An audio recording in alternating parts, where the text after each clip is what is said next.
Good day, thank you for coming. My name is Oana Silvia, I'm the Minister of Foreign Affairs of Romania. I delivered this statement on behalf of 56 governments representing our European Union and NATO allies and partners, as well as partner nations from across the globe, joined here in solidarity, alongside my own government of Romania. On the night of 28th to 29th of May, a Russian drone carrying explosives entered the Romanian airspace in violation of international law. The drone, which was part of an overnight attack against Ukraine, crashed and exploded onto the roof of a residential apartment building in the city of Galați, Romania. For the first time, there have been injuries among Romanian citizens.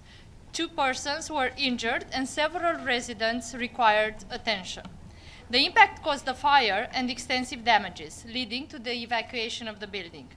Airspace violations by Russian drones over Romania and other Central and Eastern European partners have occurred repeatedly since the outbreak of the Russian war in Ukraine and are a direct consequence of the escalation tactics pursued by Russia in its attacks against Ukraine. This most recent incident had a direct impact on the safety and security of innocent civilians in Romania. Such behavior is unacceptable under international law and must stop. We recall the Secretary General's recent remarks that the attacks against Ukraine generate serious and wide-ranging consequences that need to be addressed and need to be contained.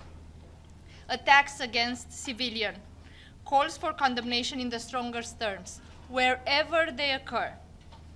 We reiterate our support for a full, immediate, and unconditional ceasefire in the pursuit of a comprehensive, just, and lasting peace in Ukraine. In light of this violation of international law, Romania requested the convening of an urgent meeting of the Security Council, in accordance with Article 44 and 45 of the Charter, to address this grave matter. The meeting that will take place immediately will address the risks that further undermine peace and security in Europe. Thank you all for coming. Thank you all for the support. Thank you so much.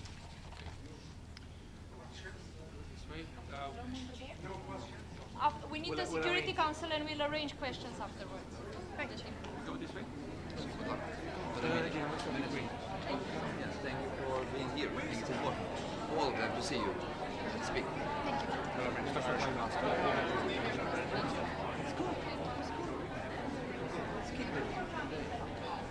Kazoo, thank you so for being with us last time. I always with you. Thank you. Oh, thank you.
Muy buenas tardes.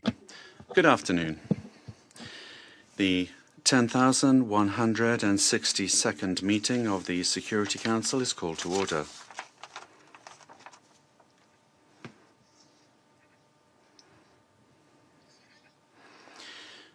I would like to take this opportunity to pay tribute on behalf of the Council to His Excellency Mr. Fu Kong, Permanent Representative of China, for his service as President of the Council for the month of May.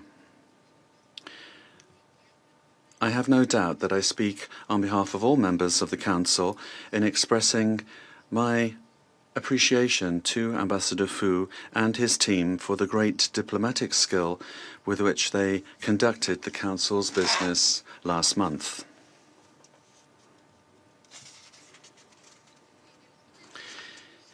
The provisional agenda for this meeting is the following subject: threats to international peace and security.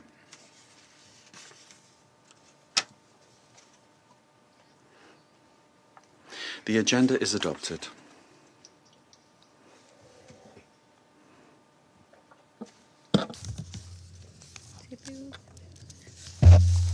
Aquí tengo dificultades.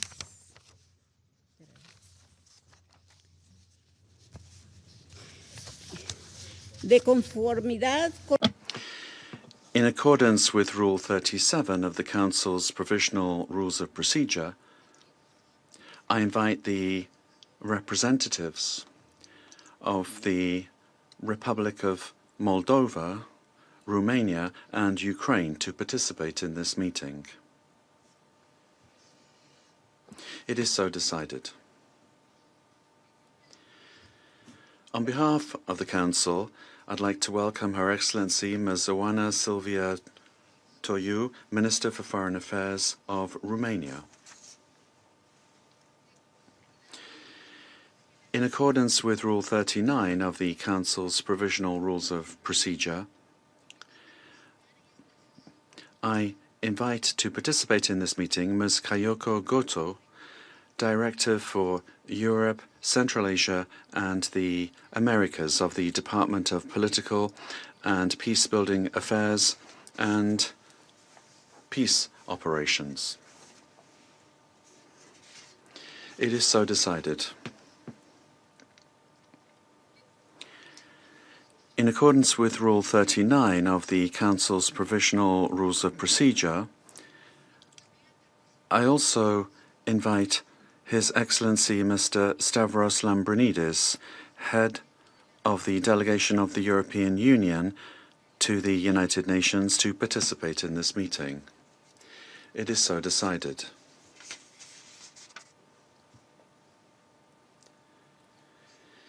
The Security Council will now begin its consideration of item 2 of the agenda.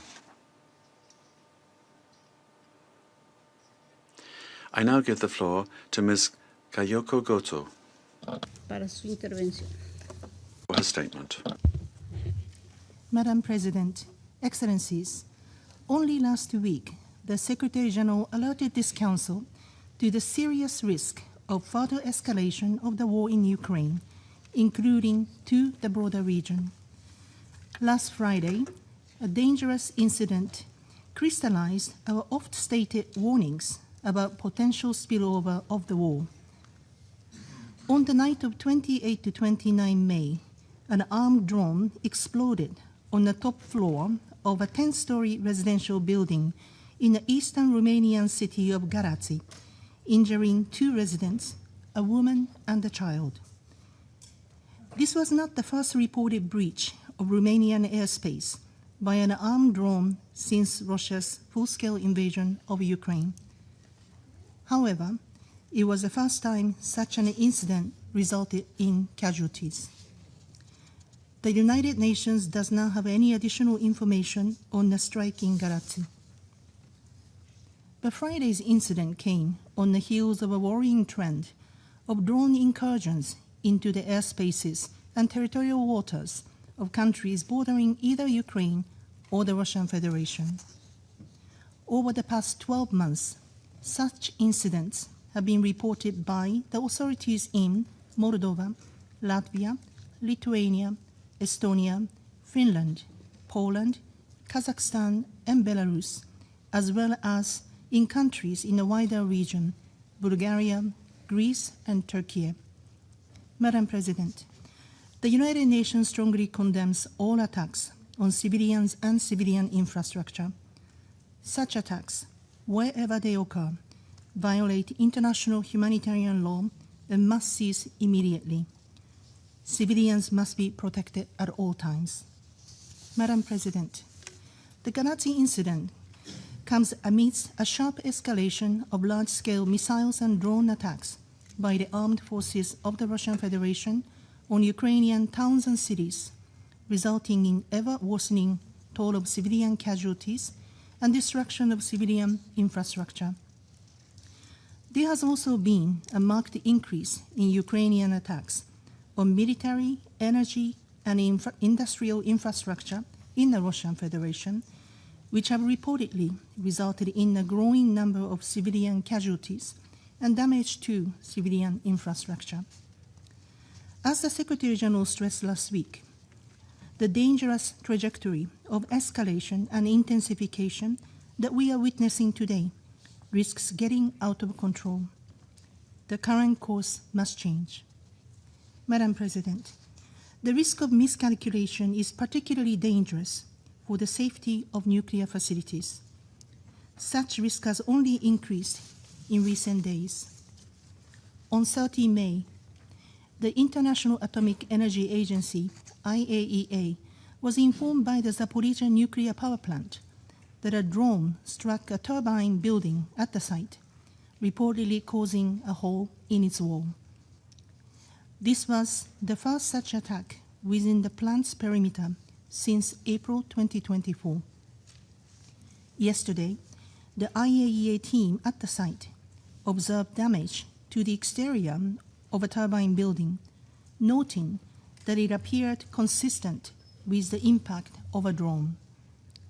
We echo the deep concern expressed by the IAEA Director General over this serious incident that endangered key nuclear safety principles. Attacks on nuclear sites are reckless and unacceptable. They must stop immediately to prevent any risk of a nuclear accident. Madam President, amidst heightened tensions, it is incumbent on all concerned to act responsibly and to refrain from any action that could destabilize the situation further. As the Secretary General emphasized last week, we urgently need immediate steps toward de-escalation, leading to a full and unconditional ceasefire. To that end, we urge dialogue and negotiations to resume at once. Diplomacy needs to be given a meaningful chance to create conditions for achieving peace in Ukraine, a peace that is just, lasting, and comprehensive, in line with the Charter of the United Nations, international law, and relevant UN resolutions, a peace that contributes to a more stable regional and international environment. The United Nations will continue to fully support all meaningful efforts to that end. Thank you. Doy las gracias a la... I thank Ms. Goto for her briefing.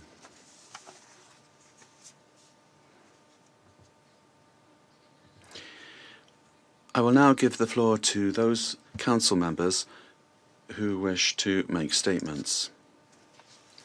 I give the floor to the representative of Latvia. Thank you, Madam President. Let me start by congratulating Colombia on the start of your presidency of the Security Council and wish you all success. We also express our appreciation to China for the steadfast leadership in steering the work of this Council in the month of May. I thank Colombia for convening this emergency meeting, and I welcome Her Excellency, Ms. Oana Silvia Toiu, Minister of Foreign Affairs of Romania, to this meeting. and I thank Director Goto for the factual briefing. This is the fourth time in the last 2 weeks this Council meets to condemn the aggressive and escalatory actions of one of its permanent members, Russia. It is also the third time since September last year that this Council has met not at the request of Ukraine, but at the request of another neighboring country because of the dangers arising from Russia's war of aggression against Ukraine. Russia's reckless violations of European airspace are well documented and known to all members of this Council. This is neither the first such incident nor an isolated occurrence in our region. Latvia condemns in the strongest possible terms this latest dangerous escalation by Russia. Latvia supported Romania's request to bring this matter before the Council, because this is the first time the Council has been called upon to address Russia injuring civilians in a neighboring country as a direct consequence of its large-scale aerial attacks against Ukraine. On 28 and 29th of May, one of the many Russian armed drones used in attacks against Ukraine entered Romanian airspace and exploded on the roof of a residential apartment building. 2 civilians are injured, including a child. Approximately 70 people were forced to leave their homes. Latvia stands in full solidarity with Romania, our fellow EU and NATO ally, and with all those affected by this unacceptable incident. And we wish speedy recovery to those injured. Russia's rhetoric and actions demonstrate no genuine commitment to peace. Russia's rhetoric and actions show no consideration for legitimate security concerns of its neighbors. On the contrary, Russia, a permanent member of this Council, poses itself a grave threat to international peace and security. This will continue to be the case so long as Russia continues to persistently undermine the sovereignty, territorial integrity, and security of neighboring states.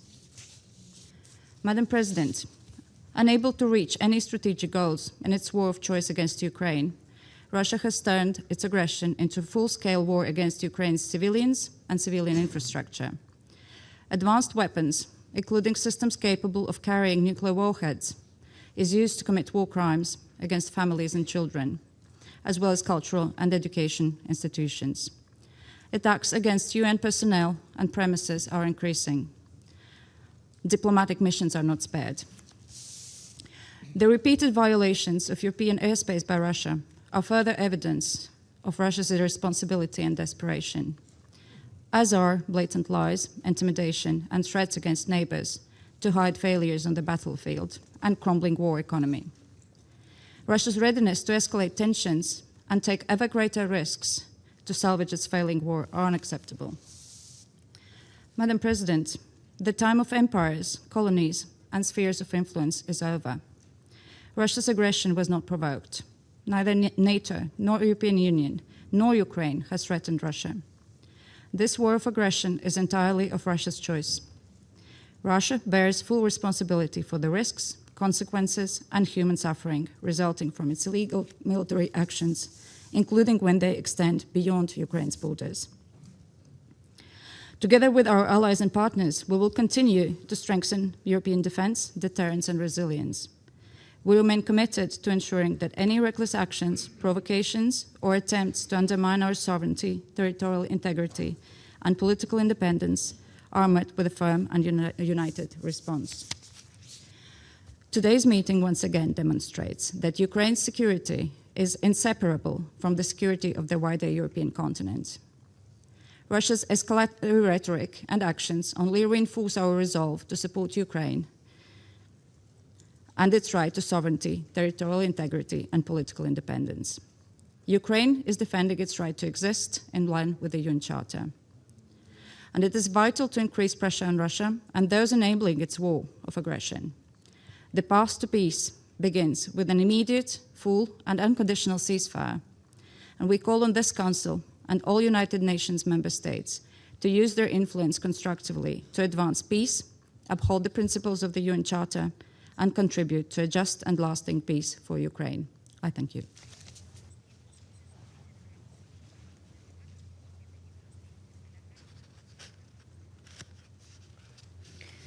Doy las gracias. I thank the representative of Latvia for her statement.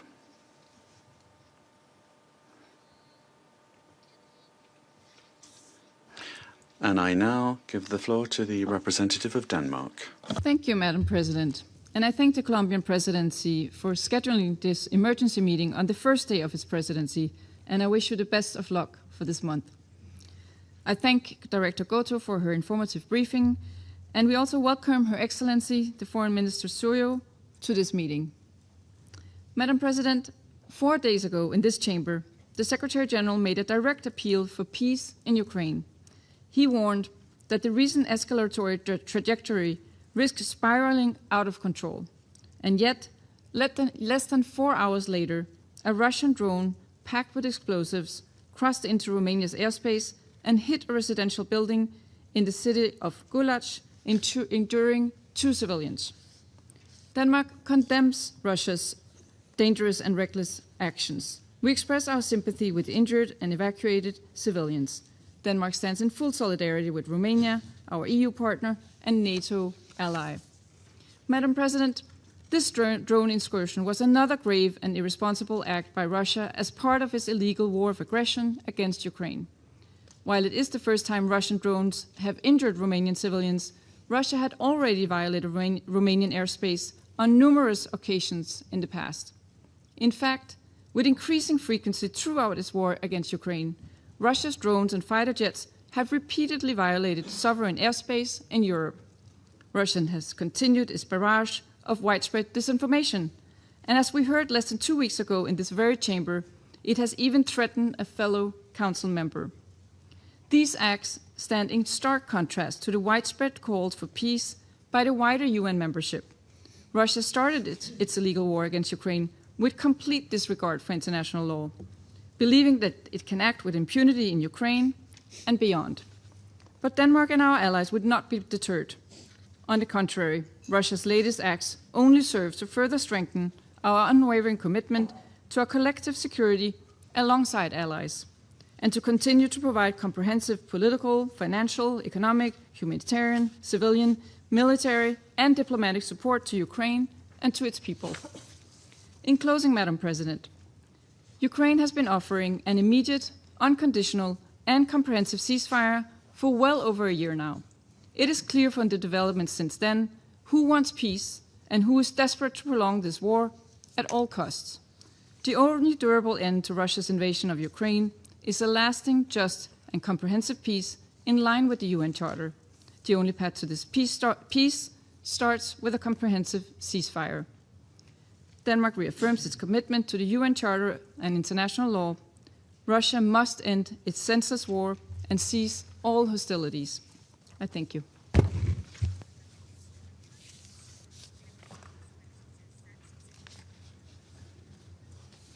Doy las gracias. I thank the representative of Denmark, and I now give the floor to the representative of France. Thank you, Madam President, and congratulations and all of our support for your presidency of the Security Council this month, and we'd like to thank China for their presidency last month.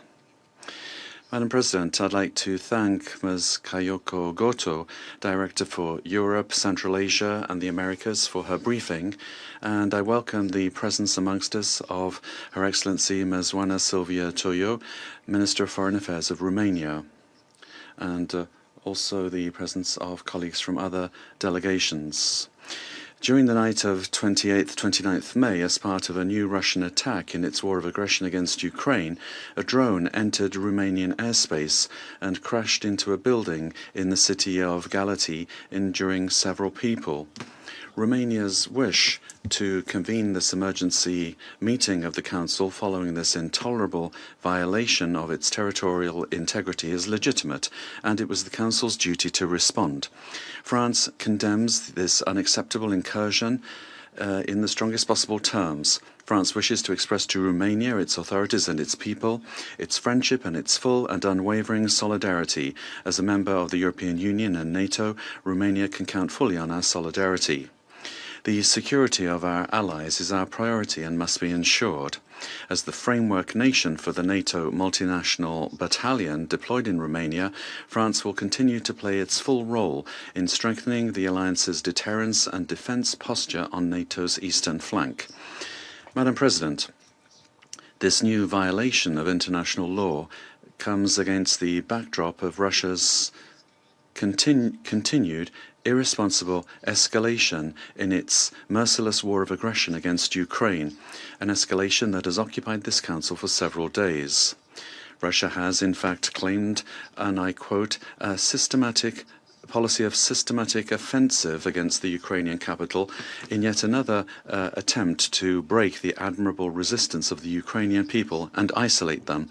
It has instructed civilians, foreign diplomats and representatives of international organizations to leave the city, in blatant violation of the 1961 Vienna Convention on Diplomatic Relations and International Humanitarian Law.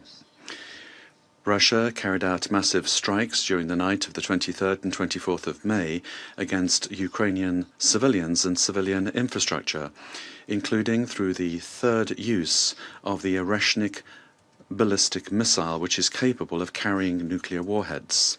This has been referred to here. France recalls that Russia's statements do not in any way exempt it from its obligations under international law. France remains in Kyiv, standing alongside the Ukrainian people. The war of aggression launched by Russia in 2022 has also resulted in other forms of violations of international law. The Secretary-General's annual report on conflict-related sexual violence, published a few days ago, formally placed Russia on its blacklist because of sexual crimes committed by Russian armed and security forces in their war against Ukraine. This is the first time that a permanent member of this Council has appeared on this list of shame. Russia will be held accountable. Madam President, it is high time that Moscow put an end to an escalation that leads nowhere, and to choose the path of serious dialogue, as it is invited by everyone to do. France calls on Russia to engage in peace negotiations in good faith. Supported by the vast majority of United Nations member states, the Secretary-General reiterated here on the 28th of May that the first step along this path must be an immediate, complete and unconditional ceasefire. France, together with its partners, is ready to be a part of this effort and remains committed to achieving a just and lasting peace in Ukraine. It will also always stand alongside Romania, its friend and ally. Thank you. Muchísimas gracias al representante francés. Thank you very much, the representative of France. I now give the floor to the representative of Greece. President, for convening this important emergency meeting, and I take this opportunity to congratulate you on assuming the presidency of the Security Council and wish you every success in your duties. You have our full support. On this occasion, I would like to express our appreciation to China for the presidency of the month of May. I would like also to thank Ms. Kayoko Goto, Director for Europe, Central Asia and the Americas, for her briefing, and I welcome the participation of Her Excellency Ms. Oana Toiu, Foreign Minister of Romania. Madam President, in the last meeting of this Council on the repercussions of Russia's war of aggression against Ukraine, only last Thursday, we warned against the high risk of a vertical and horizontal geographical escalation following Russia's aggressive rhetoric, explicit or implicit threats against other countries of the region. We regret that this statement is even more relevant today after the incident of late last week in Romania. As we all know, during these last weeks, Russia has intensified its attacks in Ukraine, striking the capital and surrounding urban areas, has issued warnings and threats to the diplomatic community, has threatened Latvia and the Baltic countries, and has conducted common military exercises, including nuclear drills, with Belarus. All these incidents evidently cannot be viewed in a vacuum. Russia's violations against other European and NATO countries of the region is nothing new. We are reminded of the drone and Russian fighter jet incursions last year in Poland and Estonia, respectively, which were brought to the attention of this Council last September. Romania itself registered 47 different cases of drones or their debris falling into Romanian territory, with a similar instance of debris causing damages in Galați last month. Yet, this time Russia's reckless actions have caused human casualties, injuring Romanian civilians, one child among them. Greece unequivocally condemns this violation of Romania's airspace. We support and stand in full solidarity with Romania, an EU and NATO ally. We also express our deepest sympathies to the injured and all those affected and wish them a speedy recovery. Any violation of state borders, be it air, sea, or land, constitutes a clear and blatant breach of international law and the UN Charter, and is unacceptable. We demand that Russia ceases these unlawful acts immediately, respects its obligations under international law, and takes immediate steps to de-escalate the mounting tension in Ukraine. Madam President, we keep witnessing the destabilizing effects of this war and its implications for European and international security. The spillover effect of this violence risks spiraling out of control and needs to stop immediately. Therefore, I reiterate Greece's firm conviction that a full, immediate, and comprehensive ceasefire is needed now more than ever. This will allow for the resumption of dialogue and diplomacy. The overwhelming majority of the UN membership and of this Council has repeatedly requested it, and Ukraine itself has long agreed to. We call on Russia to now heed those calls. I thank you.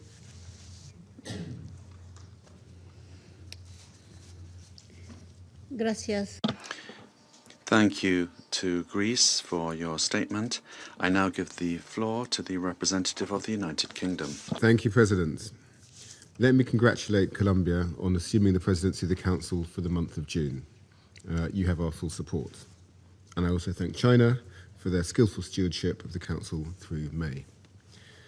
I also thank Director Gotto for today's briefing, and I welcome Foreign Minister Toiu to the Council for the meeting today. President, last Thursday, the Secretary-General warned this Council of the risks of Russia's illegal war against Ukraine. He warned of a war getting out of control, of miscalculation, and of escalation with unknown and unintended consequences.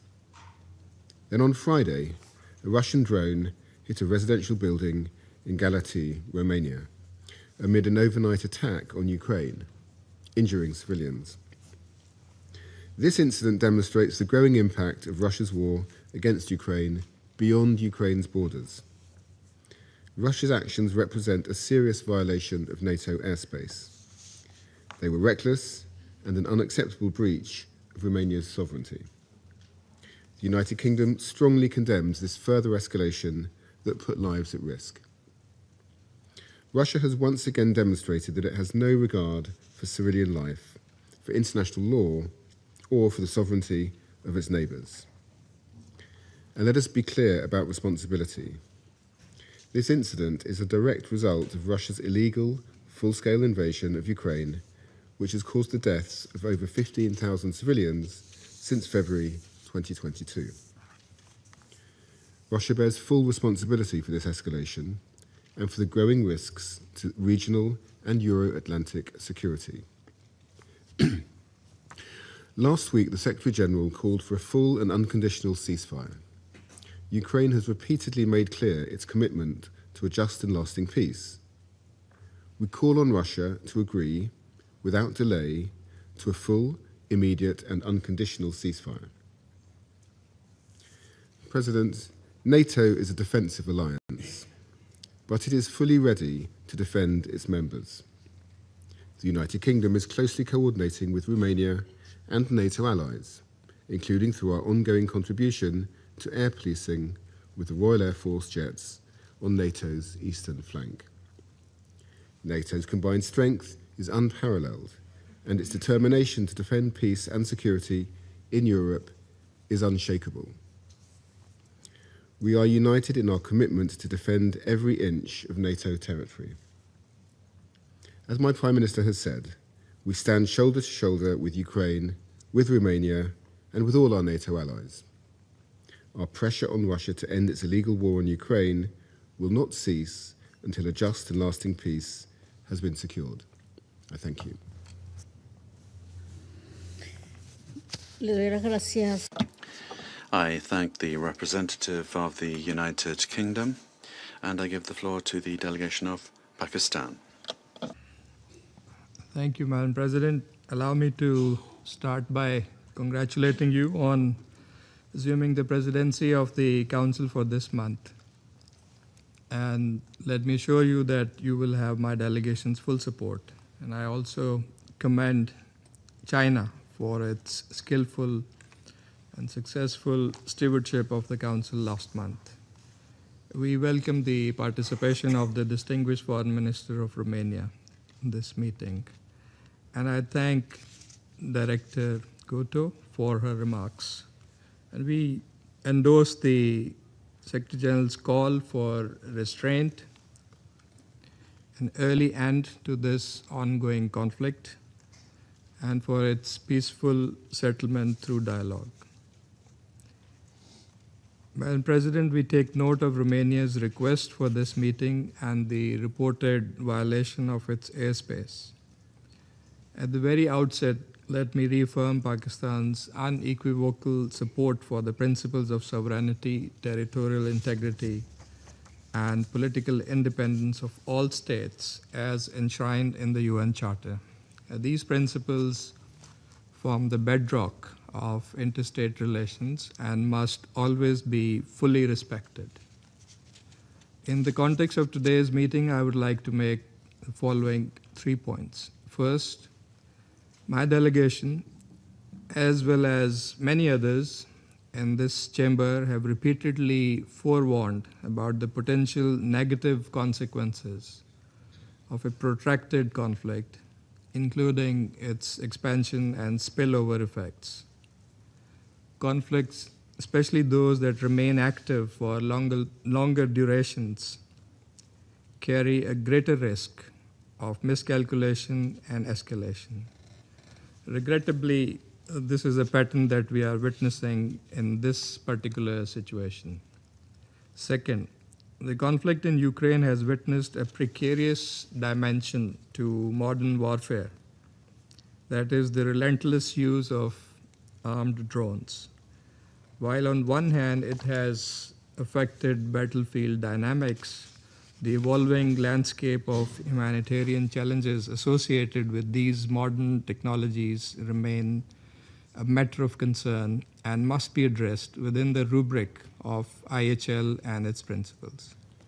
Third, the reported incursion of armed drones into airspace of neighboring countries is alarming, and we deeply regret the reported civilian casualties and destruction of civilian infrastructure resulting from such incidents.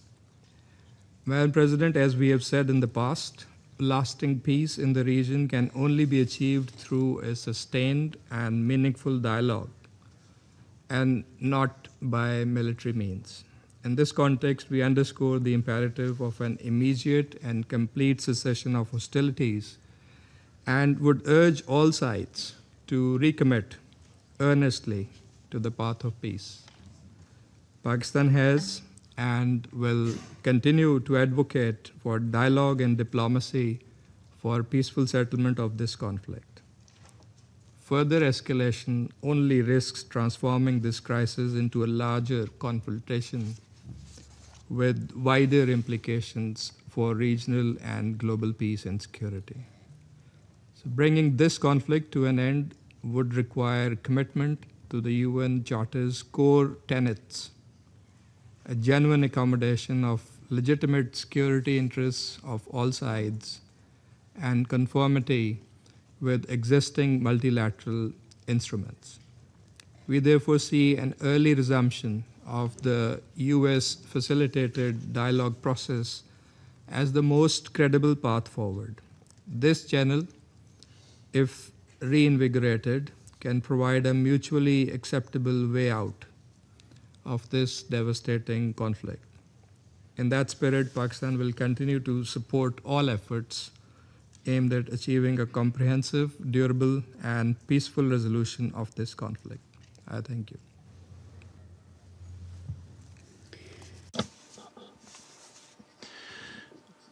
Thank you very much to the representative of Pakistan. I now give the floor to the Democratic Republic of the Congo. Madam President, the Democratic Republic of the Congo wishes to congratulate you and your country, the sister Republic of Colombia, on the first day of your presidency. We wish you every success in guiding our work during the month of June, and we thank you for convening this emergency meeting devoted to the maintenance of peace and security in Ukraine. The Democratic Republic of the Congo would like to thank Director Goto for her information on the recent developments that led to the convening of this meeting. Madam President, the Democratic Republic of the Congo has taken note with concern of reports regarding the crash of drones in the municipality of Galati in the immediate vicinity of the Ukrainian border. Beyond considerations regarding the precise circumstances of this incident, these events once again illustrate the considerable risks that the continuation of hostilities pose to regional and international stability. While the Council has met on several occasions in recent weeks to examine developments of the situation in Ukraine, it must unfortunately be acknowledged that developments on the ground continue to confirm a troubling dynamic of escalation. The Democratic Republic of the Congo continually reaffirms that each new incident, each new strike and each new attack affecting inhabited areas demonstrates with particular clarity the extent to which this conflict continues to carry risks that now extend far beyond the immediate theatre of military operations. The human, political, security and economic consequences of this conflict are affecting territories and populations far removed from the immediate area of hostilities. This reality should encourage all parties to fully appreciate the consequences of a war whose impact continues to expand as the prospect of a political settlement grows more distant. Madam President, the DRC remains deeply concerned by the gradual expansion of the security footprint of this conflict, as well as by the progressive normalization of a wartime logic that appears to sustain a continuous cycle of military actions and reactions. Far from contributing to the possibility of lasting peace and relief for the populations trapped by this violence, this logic instead serves to increase human suffering, to further undermine regional security and multiply the risks of incidents that could lead to unpredictable consequences. Indeed, despite the growing sophistication of military means, civilian populations continue to bear the heaviest burden. This reveals a fundamental truth. Whatever its form or the technologies employed, war remains a source of human suffering, uncertainty, and risks whose consequences often exceed the goals pursued by the parties to the conflict. In light of this reality, the DRC recalls the need for all parties to fully respect their international obligations, particularly the principles of distinction, proportionality, and precaution in the conduct of hostilities. In this regard, the protection of civilian populations cannot be subject to any derogation. It remains a fundamental obligation under international humanitarian law. Madam President, the Democratic Republic of the Congo once again reaffirms that there can be no lasting military solution to this crisis. Successive developments on the ground confirm that military escalation produces neither lasting security nor a credible prospect of settlement. More troubling still, it sustains a dynamic whose effects now appear to extend well beyond the front lines, with consequences whose full scope no one can yet measure. This is why the DRC reiterates its call for an immediate ceasefire, concrete de-escalation measures, and a determined and unequivocal return to the diplomatic path.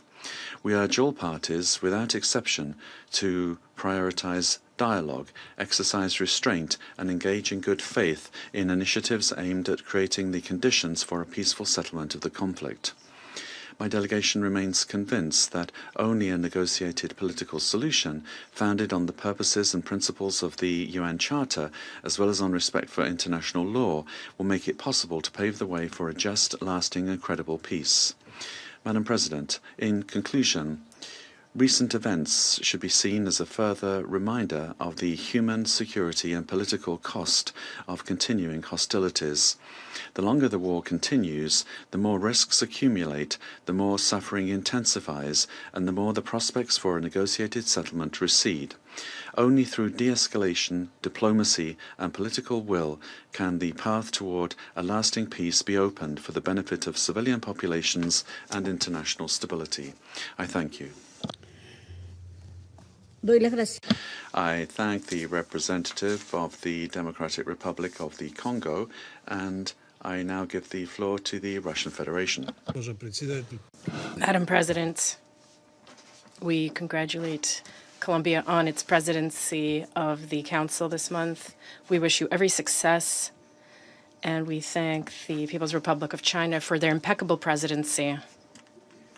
Madam President, we note that Romania has hastily convened this meeting and immediately put forward unfounded and biased accusations against Russia. We believe that the main purpose of today's meeting is to satisfy demand by Western countries to generate yet another wave of anti-Russian media hype at any cost. In that regard, we would like to present an objective version of the events, since the details provided by the Romanian side regarding the crash of the UAV in the city of Galați raise questions from both a technical as well as from a factual perspective. The Russian armed forces did conduct operations targeting the military infrastructure of the Kiev regime on the night of May 29th. These actions are being carried out in response to the terrorist attacks carried out by the Kiev regime against Russian civilian infrastructure facilities, which are systematic and consistent in nature. As part of those operations, strikes targeted facilities in the port of Reni in the Odessa region, through which our former Western partners supply military goods for the needs of the Ukrainian armed forces. There, those shipments are unloaded, warehoused, and then distributed further across Ukraine to be used in attacks against our civilian population.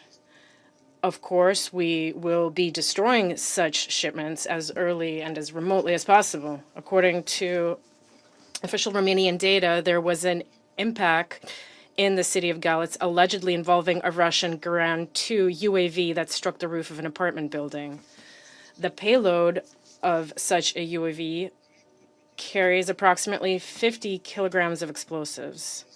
If such a drone had, as claimed, indeed hit the roof of a building, the consequences would not have been limited to the fire that was shown by Romanian media. The roof would have been destroyed completely.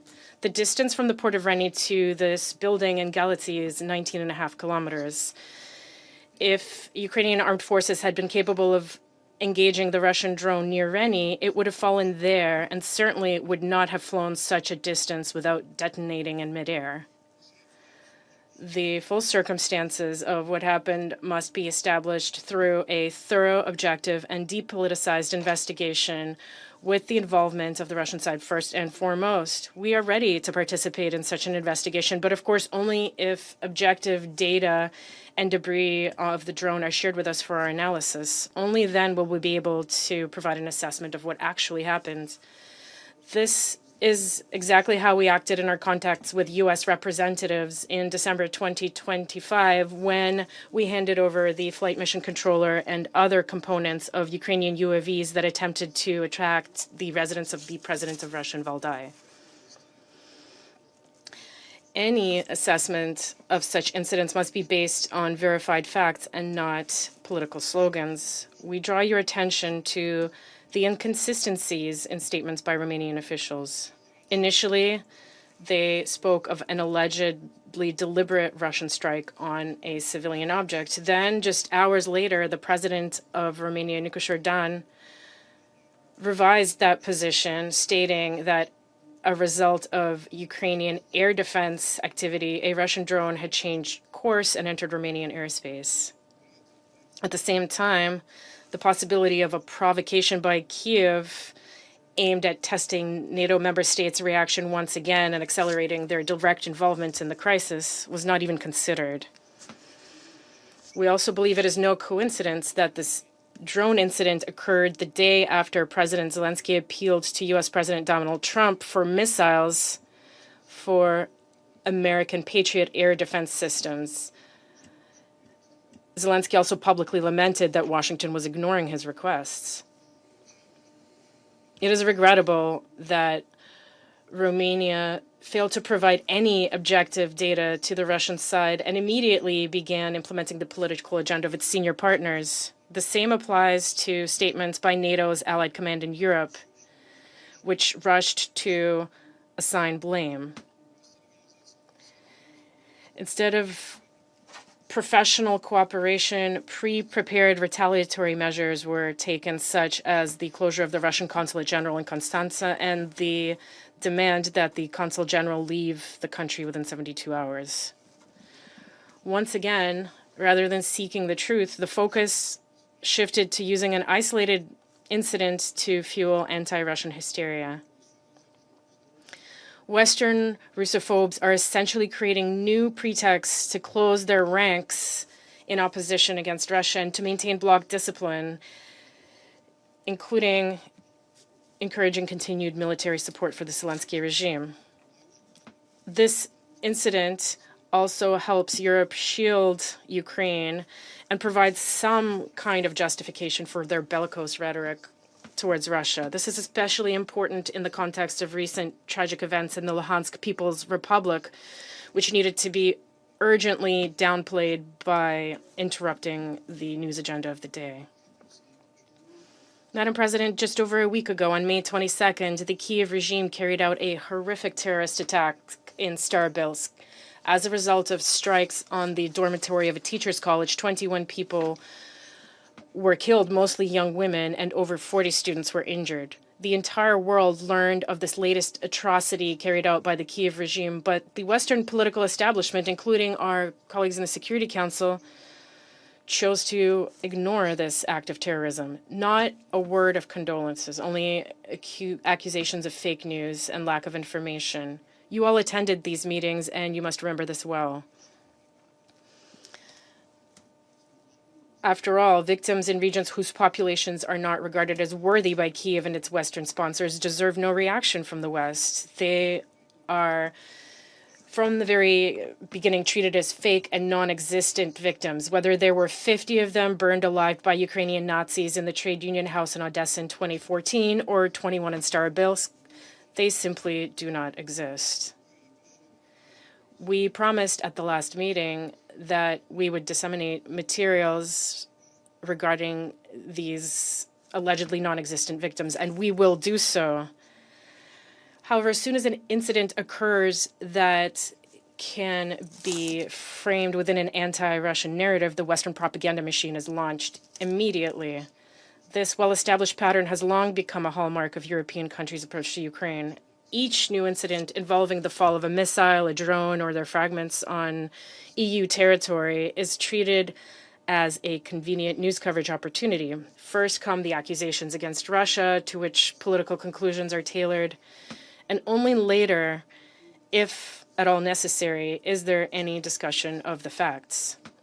In this regard, it is important to recall the incident in Przewodo, Poland in November 2022. At that time, after a missile fell and killed 2 people, the Kyiv regime and its Western sponsors hastily presented it as a Russian strike on a NATO member state's territory. There were immediately statements regarding a Russian attack on the news, the need for a firm attack, and even the possibility of activating certain mechanisms of the alliance. In other words, Ukrainian authorities were essentially attempting to use people's deaths to provoke a direct clash between Russia and NATO. It later emerged that the missile in question was, in fact, a Ukrainian S-300 system, and this sharply changed the tone of Western statements. Certainty vanished immediately, and loud accusations gave way to very cautious statements. But the most important thing never happened. We never heard either condemnation of the Kyiv regime's actions, nor any acknowledgement that its irresponsible actions could have brought Europe to the brink of a far more dangerous scenario. None of those who automatically blamed Russia for everything faced any political accountability for their hasty and unfounded accusations, and no one ever demanded an explanation from Kyiv. The incident in Galați is far from an isolated case. The geographic spread of Ukrainian rockets and UAVs across Europe continues to expand, affecting Poland, Romania, Latvia, Lithuania, and Finland. Ukrainian drones falling in these countries, because of which some governments were even forced to resign, is something that remains on the periphery of the Security Council's attention. Blame is routinely placed on Russia, but European leaders fail to recognize that this is a natural consequence of their own policies. Each such new case is a direct result of their destructive course of arming the Kiev regime and encouraging further escalation. And then, after some time has passed, it turns out that yet another Russian trace turned out to be a Ukrainian one, in fact, but Western governments prefer to keep this silent and avoid convening Security Council meetings because condemning Kiev for them would mean acknowledging their own responsibility. Madam President, given the Security Council's busy agenda, we believe it is important to use this meeting to draw attention to a truly important issue related to the Zaporizhia nuclear power plant.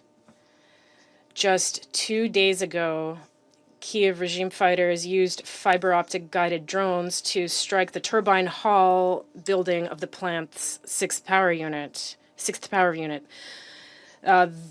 They pierced the metal section of the facade of the machine room, and it was only by sheer luck that the reactor compartment, which was located 10 meters away from the explosion, was left undamaged. IA inspectors who arrived on the scene confirmed that there was a strike against the plant. We call on Security Council members to issue a principled and objective assessment of the reckless actions of the Kiev regime, which creates the threat of a catastrophic radioactive contamination, potentially not only for Russia and Ukraine, but a number of European states. And this is not the first time that the nuclear power plant has come under fire from the Ukrainian armed forces. Attacks have been going on for a long time, both against the plant itself and the city of Enerhodar. One would think that this is precisely where European states would be most concerned, yet we see neither emergency statements from Brussels nor urgent meetings of European leaders, nor demands that Kiev cease its actions. This is yet another indicator that EU countries are deliberately and purely for political reasons turning a blind eye to the crimes of the Zelensky regime. However, if a catastrophe were to occur, no one will be able to sit it out safely. Radioactive contamination knows no state borders. Its consequences will affect the entire European continent. The reaction of the UN Secretariat and the IAEA to this is particularly bewildering. They're trying to have it both ways, expressing concern and speaking of the need to exercise restraint and avoid escalation. These vague statements and unsubstantiated calls for peace are incapable of dampening the current level of escalation. Unfortunately, they not only create an atmosphere of impunity and permissiveness, they push the Kiev regime towards new crimes as well. Thank you.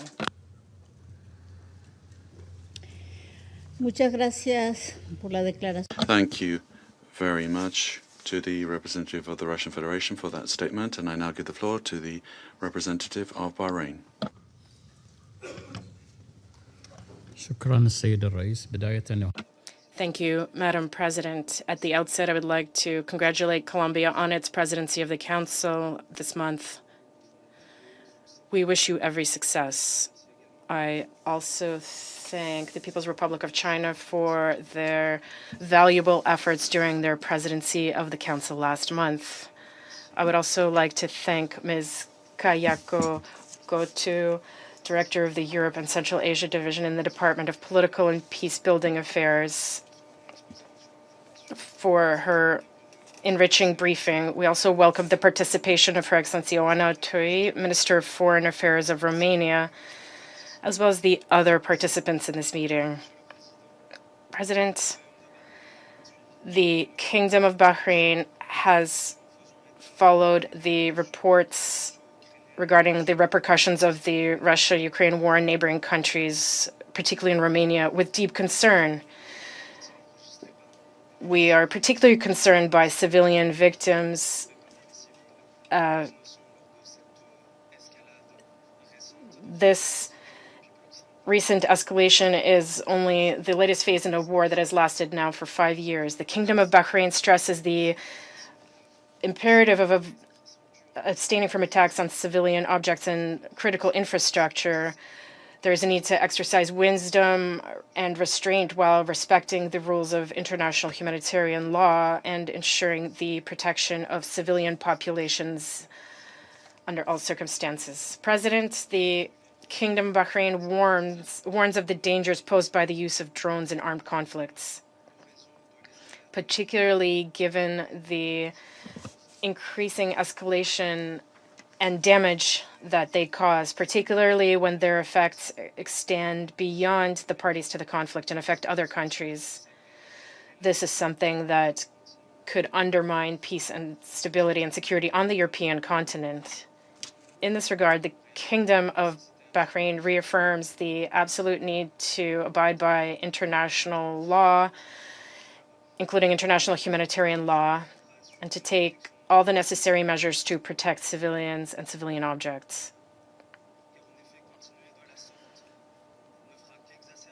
The continuation of the current approach would only further complicate existing crises and undermine international efforts aimed at achieving de-escalation and finding peaceful solutions to conflicts. President, we reiterated what was stated by the Secretary General of the United Nations during the Council's meeting last week, when he said that the trajectory of the war towards further escalation threatens to spin out of control. Such escalations undermine all diplomatic efforts aimed at reducing tensions and bringing the war to an end. They may also prolong a conflict whose cost is borne primarily by civilians.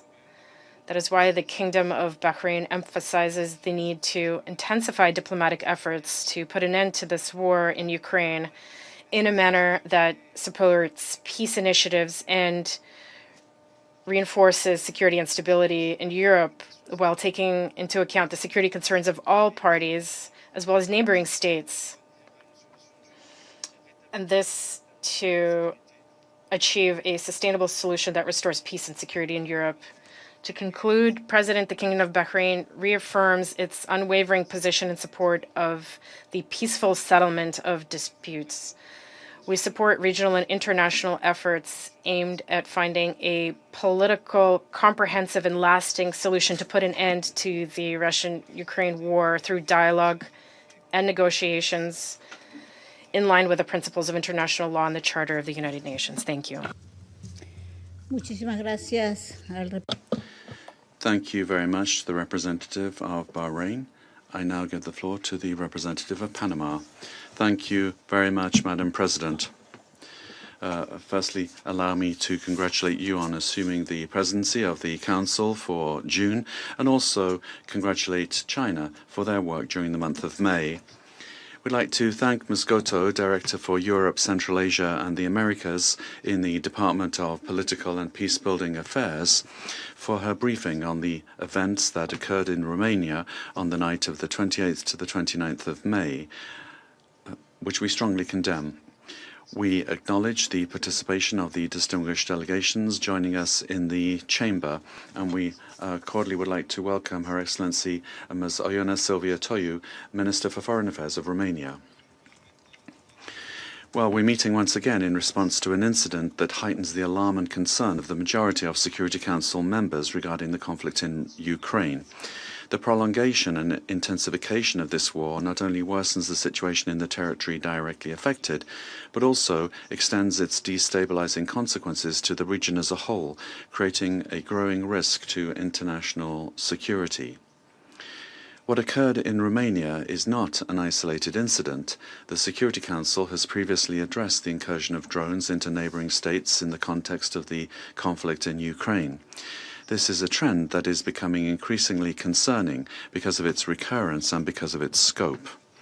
The limited control and precision capabilities of unmanned systems significantly increase the risks associated with their use in armed conflict situations. In this regard, states that deploy such systems must assume enhanced responsibility in accordance with international humanitarian law and must be held accountable for any damage resulting from their use, particularly when civilians are affected. Madam President, the war in Ukraine cannot continue along this spiral of consequences for the civilian population, both within and beyond its borders. The parties must urgently halt the cycle of violence and move toward an immediate and unconditional ceasefire that would significantly de-escalate this conflict. We call upon those who maintain influence and the confidence of the parties to continue their mediation efforts and strengthen channels of dialogue at the highest level. It is essential to consolidate diplomatic and political efforts, leading to a solution that is consistent with international law and the Charter of the United Nations, so that, finally, after 4 years, peace may be restored between the parties. Thank you. Gracias. I thank the representative of Panama, and I now give the floor to the representative of Somalia. Thank you, Madam President. At the outset, my delegation congratulates you on the assumption of the presidency for the month of June. We also commend the exemplary leadership of the Chinese presidents in the able manner in which they have guided the Council's work last month. We thank Ms. Goto for her comprehensive update on the deeply concerning development unfolding in Eastern European region.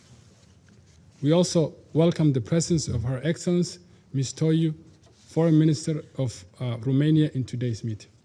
Madam President, the reported situation continues to be a great concern and carries serious implications for regional stability and international norms, underscoring the fragility and volatility of the current security environment. Furthermore, divergent narratives underscore the urgency of the situation and the critical need for diplomacy and dialogue. The protection of civilian and critical infrastructure is a fundamental obligation enshrined under international humanitarian law. Continued escalation only serves to heighten tensions and undermine peace, stability in the region. In this regard, we call upon all parties to exercise maximum restraint to prevent further miscalculations. A durable resolution will require a genuine commitment to de-escalation and renewed focus on diplomatic efforts. Madam President, to conclude, my delegation reaffirms its unwavering support for all efforts to uphold the principles of international law and to achieve just and lasting solutions consistent with the United Nations Charter. I thank you.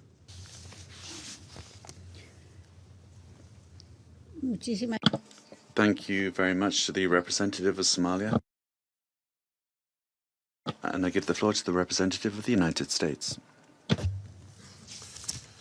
Thank you, Madam President. Thank you, Director Goto, for your briefing today. We welcome in the Council Romania's Foreign Minister, Ms. Oana Silvia Toiu. Colleagues, we condemn the reckless incursion of a Russian military drone which crossed into Romanian airspace and struck a Romanian apartment building, injuring multiple people. The United States stands with its NATO ally Romania. Our thoughts are with the injured and all affected in Galați. As we have said before, we will defend every inch of NATO territory. The incident further underscores why the Russia-Ukraine war must immediately end. The United States reiterates its call for an immediate and comprehensive ceasefire as a step towards a durable, negotiated end to the war. The war must stop. The United States remains ready to do whatever possible to immediately end the Russia-Ukraine war for good. Thank you.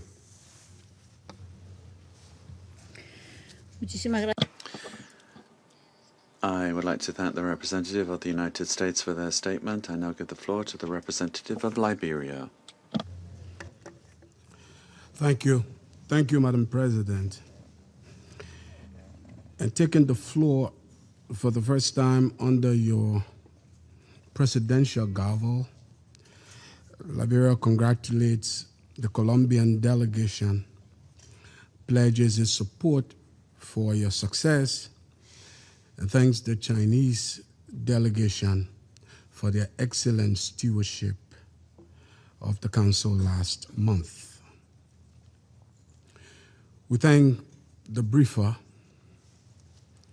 and welcome Her Excellency, the distinguished Minister for Foreign Affairs of Romania, as well as all other distinguished permanent representatives participating in this meeting. Madam President, Liberia learned about cross-border weapons spilled over from the silence of affected villages that no longer had people in them. Decades ago, our own borders, like many across conflicted regions in Africa, were routinely dissolved by shifting armed factions. In today's new form of warfare, characterized by drones technology, we continue to see, without excusing it, that the worst cross-border spillovers may not be deliberate. However, they are the foreseeable systemic consequence of deploying automated weapons at the margins of frontiers. It is with this lens that we examine this regretted incident in Romania, in which a mother and her child are said to have been injured. Madam President, the absence of hostile intent has never equaled the absence of consequence. When highly automated weapons-grade systems are operated in dense electronic warfare environment immediately adjacent to neutral territory, any resulting accident risk being compounded and escalated. Excellencies, the technical margins of modern conflicts are too narrow to guarantee the safety of neutral states. The only durable antidote to cross-border spillover, therefore, is not more sophisticated correction algorithms. It is the cessation of the hostilities that are driving the conflict. This war must stop.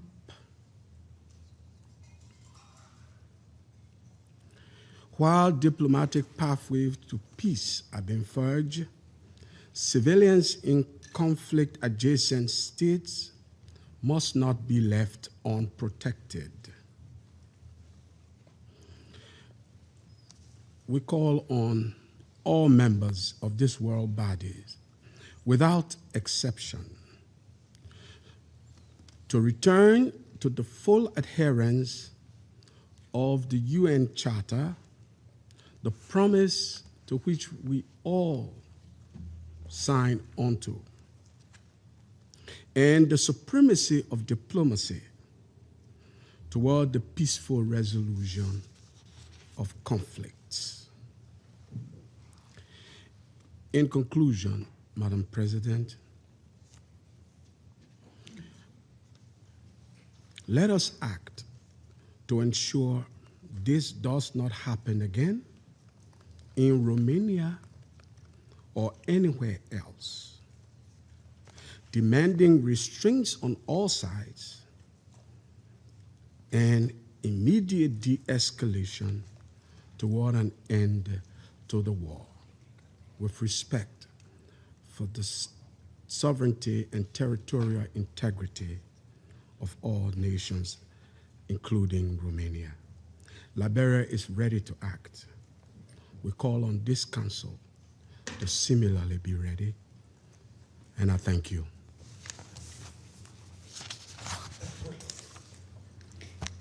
Gracias. I thank the representative of Liberia, and I now give the floor to the representative of China. Thank you, Madam President.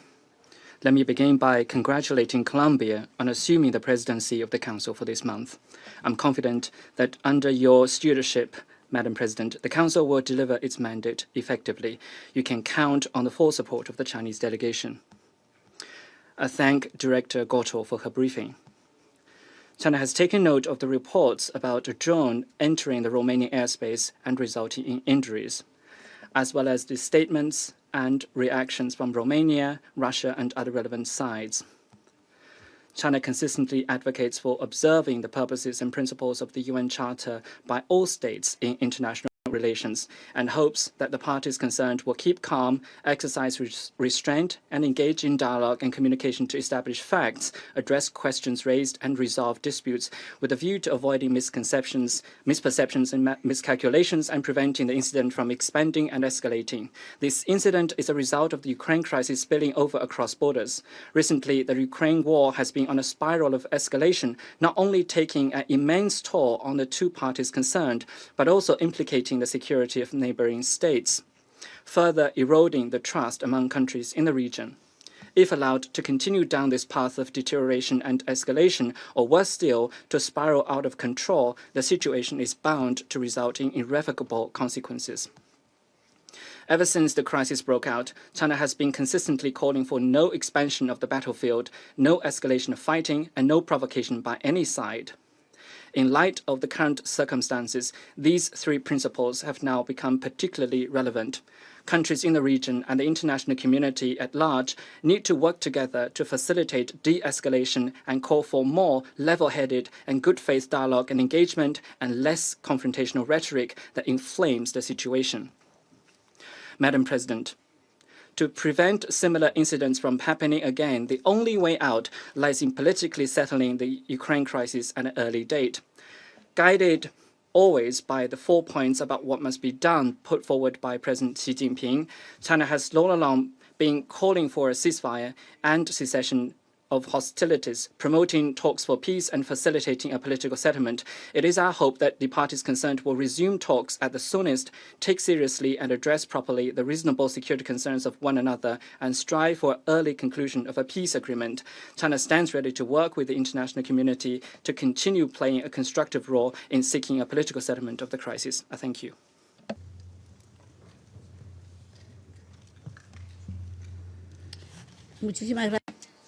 Thank you very much to the representative of China.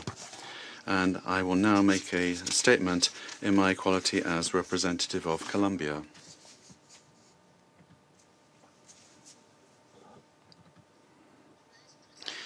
I'd like to thank Ms. Koyuko Goto, officer in charge of the Europe, Central Asia and the Americas Division of the Department of Political and Peacebuilding Affairs and the Department of Peace Operations. I thank her for her briefing. And I welcome and greet Her Excellency Oana Toiu, Minister of Foreign Affairs of Romania.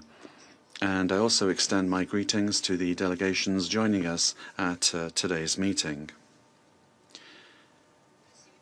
We have received with great concern the report of the incident that occurred on the 29th of May in Galați, Romania, according to which a drone struck a residential building, causing property damage and injuring 2 civilians.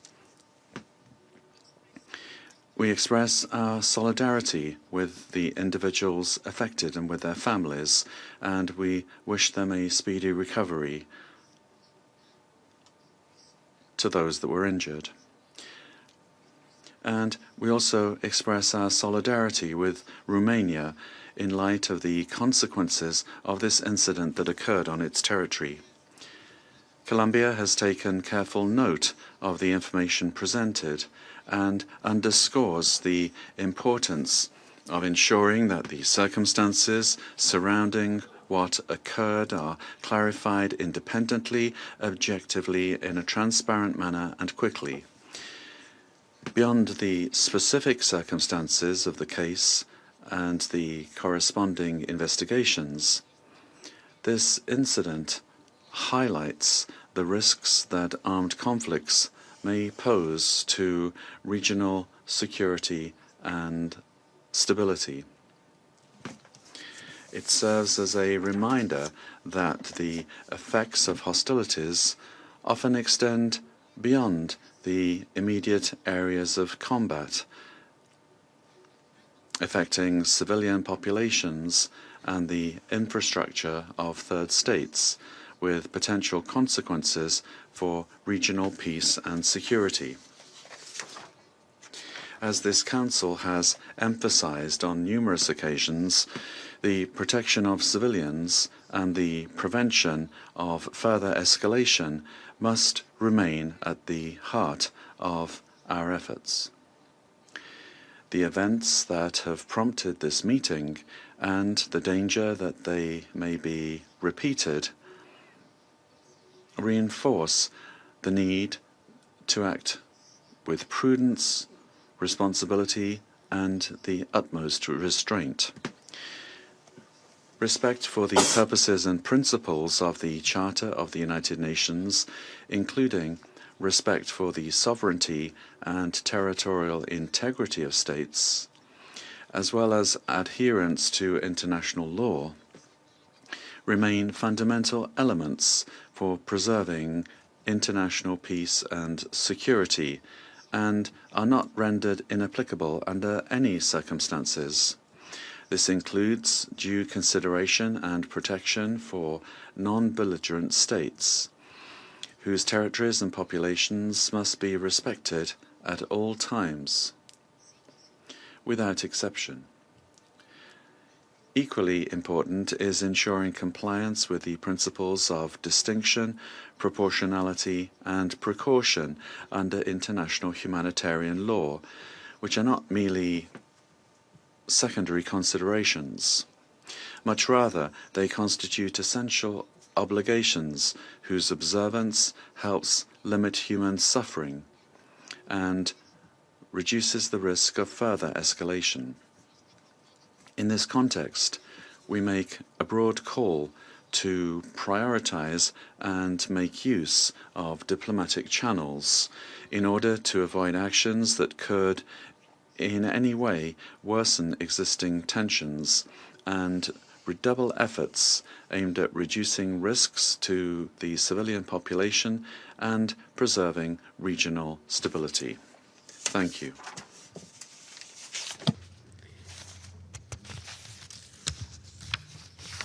Vuelvo a asumir las funciones de presidenta del Consejo.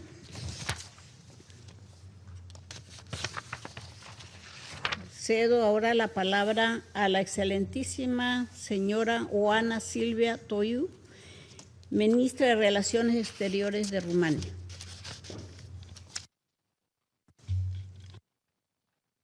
Madam President, thank you for convening the United Nations Security Council.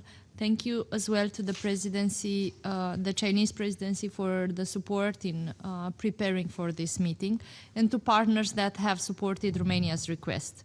The seriousness of this current moment cannot be overstated.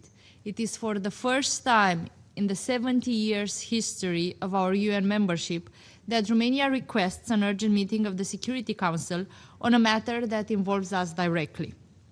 Now, our history was not without challenges, especially as I have heard here in the room mentions of who understands the Russian Federation. I would say that the eastern part of Europe, we do have our share of understanding it.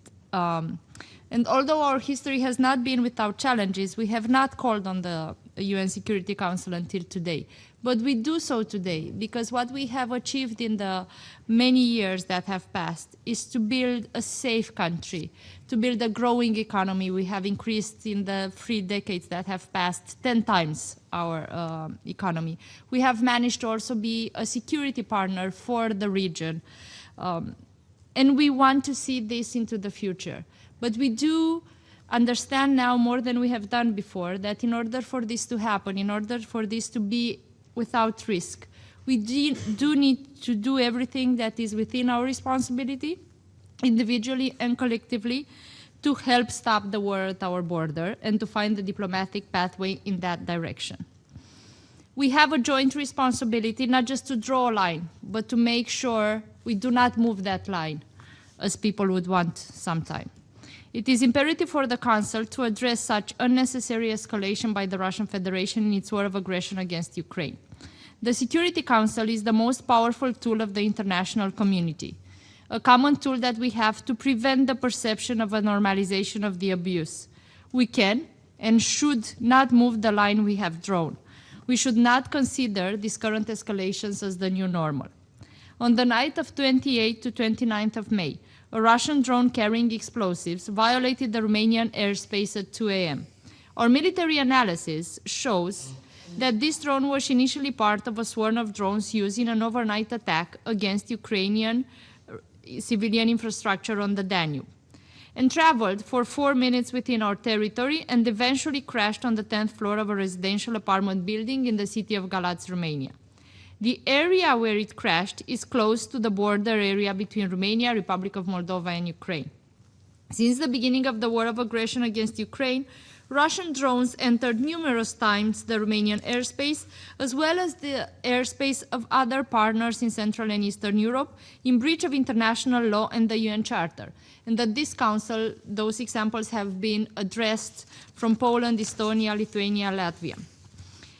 Since the start of the invasion, they were brought to the attention of this Council, and we have talked at length about them and expressed our solidarity to each other. In Romania's case, just this year, we have seen more than 30 such incursions, and we have seen a growing frequency. What makes it different this time, though, is that it is the first time since the start of the war of aggression against Ukraine that Romanian citizens also require medical care and that Romanian property has been significantly damaged. A mother and child were injured and required medical care, but now are out of risk. The impact caused the fire and extensive damages to the building. The building itself was temporarily evacuated. I want to provide context. The drone crashed in a highly densely populated residential area where children, women, and men live safely with their families. The effects could have been more astounding. Romania firmly condemns this reckless behavior and repeated illegal intrusion by Russian vehicles into our sovereign territory. Irrespective of what was their initial destination, the gravity of the action and the responsibility of the perpetrator are clear. The risk further undermines peace and security in Europe and, through its wider implications, represents a concern for the entire UN membership. Madam President, our military analysis shows without a doubt that the drone that crashed on Thursday night in Galați is a Gerand 2 of Russian origin. This undeniable conclusion is backed by clear findings of a technical report issued by our special investigators and presented to the public by our President, on the basis of a consistent set of technical evidence. Apart from an inscription in Cyrillic characters of the name Gerand 2 from the recovered fragments, the report conclusively established that the electronic components, navigation systems, control modules, engine, construction elements show similarities to those of other Gerand 2 drones previously recovered in Romania and identified as being manufactured in the Russian Federation. The report also shows manufacturing markings, technical inscriptions, construction features, and materials used follow the same technological process. The chemical analysis points to the same origin. Madam President, reckless violation by Russian drones of the airspace of Romania and of other Central and European partners have occurred repeatedly since the outbreak of the war against Ukraine. This Council also met after such incidents. This most recent incident is an extremely unsettling reality, as it shows an increasing pattern of indiscriminate drone strikes injuring civilians across the border, and such behavior is unacceptable under the UN Charter and international law. This modern warfare with autonomous vehicles does not create a distance from responsibility. We recall the Secretary General's recent warnings in this Council a day before the incident, that the rate of escalation we are witnessing in attacks against Ukraine generates serious and wide-ranging consequences.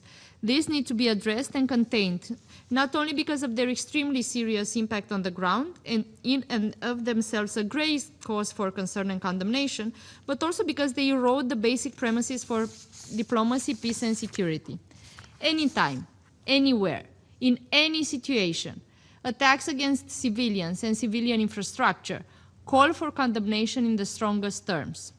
Romania reiterates our solidarity with our neighbor Ukraine and its people in their legitimate self-defense against the aggressor and in the exercise of their sovereign right to freely choose their future.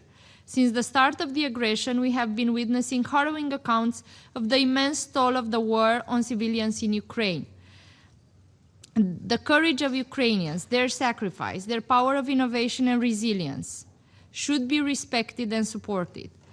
But because they do have an increased power to defend themselves, we should not consider this the new normal. We should continue to increase diplomatic pressure on the aggressor to stop. For a long time, Romania is a reliable country and a security provider in its region and beyond. Our efforts benefited our partners around the world, be it the Black Sea Grain Initiative, which facilitated access of Ukrainian grains to consumers around the world, the EU Solidarity Lanes, our contribution to demining in the Black Sea alongside our partners, are just a few areas where we do hope we have contributed significantly and will continue to do so. We have the longest border with the war, and we do have the responsibility to protect it, of course, for our citizens, but also because it is the border of the European Union to the war, it is the border of the Allied and NATO members, and as well, it is not just a shared responsibility, but of course, something that exposes Romania to the consequences of the war. And that makes us even more resilient in continuing the effort towards the path for peace. Since the outbreak of the war in 2022, these consequences have been felt in the broader region of the Black Sea, including the neighbor of Republic of Moldova. Of course, we are not parties of the war, and we have been clear about this since day one. But we want to be part of the effort to stop the war and have a settled peace. We do need to search for that path together. We reiterate our support for a full, immediate and unconditional ceasefire and the pursuit of a comprehensive, just and lasting peace in Ukraine, in line with the UN Charter and international law, and in full observance of the principles of sovereignty, independence, territorial integrity within internationally recognized borders. We have said it before in this Council, and we will repeat it once again today. Robust and workable security guarantees for Ukraine are essential for a credible peace in face of an aggressor with a historical record of relapsing into breaches of international law. This reckless behavior and blatant disregard of human suffering not only goes against the UN Charter and international law, including international humanitarian law, but it also intentionally disregards the diplomatic effort led by those that wanted to bring us closer to peace. We are time and again confronted with a staggering paradox. We seek accountability in this Council, where the Russian Federation, a permanent member who should ensure the full respect of the UN Charter and international law, is also the aggressor. Such impunity in a blatant deviation of the fundamental principles and purposes of the UN Charter goes against the core mission of this organization, maintaining international peace and security through good faith cooperation among member states. As several members in this Council have emphasized before us, this type of escalatory behavior represents a concrete challenge to international peace and security and should be condemned as such. Romania's request for this meeting and my presence here in this chamber is an act of responsibility on our behalf and a genuine commitment to the principles that underpin multilateralism and the authority of the Council. Allow me to appreciate the expression of support and solidarity conveyed by the international community in the aftermath of the incident in Galați, including around this table, and during the media stakeout prior to this, where we've delivered a statement on behalf of 56 countries, and we're grateful for that. This reconfirms the crucial role of the Security Council and the United Nations as a whole in ensuring that breaches of the UN Charter and international law do not remain unaddressed and unaccounted for. My citizens back home are asking if words are enough for the situation we're in. But we are committed to the diplomatic pathway ahead, and especially in this room, especially in the Security Council, words hold a strong power. It is the widest legitimacy of an institution to host such needed dialogues, as uncomfortable as they might be. The needed dialogues to support peace. And for that, we do need the common response, as we have seen throughout these days, to these blatant violations of international law. And we do need to collectively support the path toward peace at our border. It is also another reason why we speak here today, and we are grateful for your interventions as well. Truth is not always self-evident.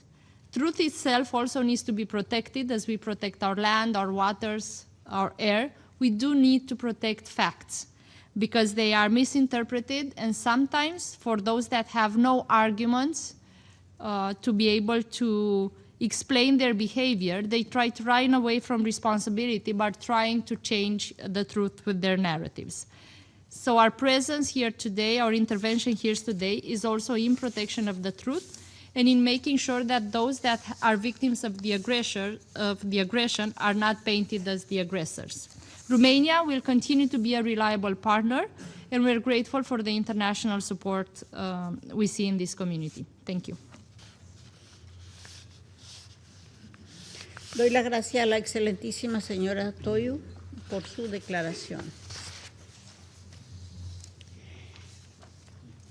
Deseo recordar a todos los oradores que deberían limitar sus declaraciones a una duración máxima de 3 minutos a fin de que el Consejo pueda realizar su labor en forma diligente. Transcurridos los 3 minutos, la luz del micrófono parpadeará para indicar que se debe concluir la intervención. Tiene ahora la palabra el excelentísimo señor Stavros Lambrinidis, jefe de la delegación de la Unión Europea ante las Naciones Unidas. Madam President, I have the honor of delivering this statement on behalf of the European Union and its member states. The candidate countries North Macedonia, Montenegro, Albania, Ukraine, Republic of Moldova, Bosnia-Herzegovina, and Georgia, as well as Iceland, Liechtenstein, Norway, Andorra, and Monaco, align themselves with this statement. Thank you to Colombia and to you, Madam Ambassador, for scheduling this meeting, and congratulate you on the first day of assuming the presidency, and warm congratulations as well to China and its ambassador for their UNSC stewardship in the month of May.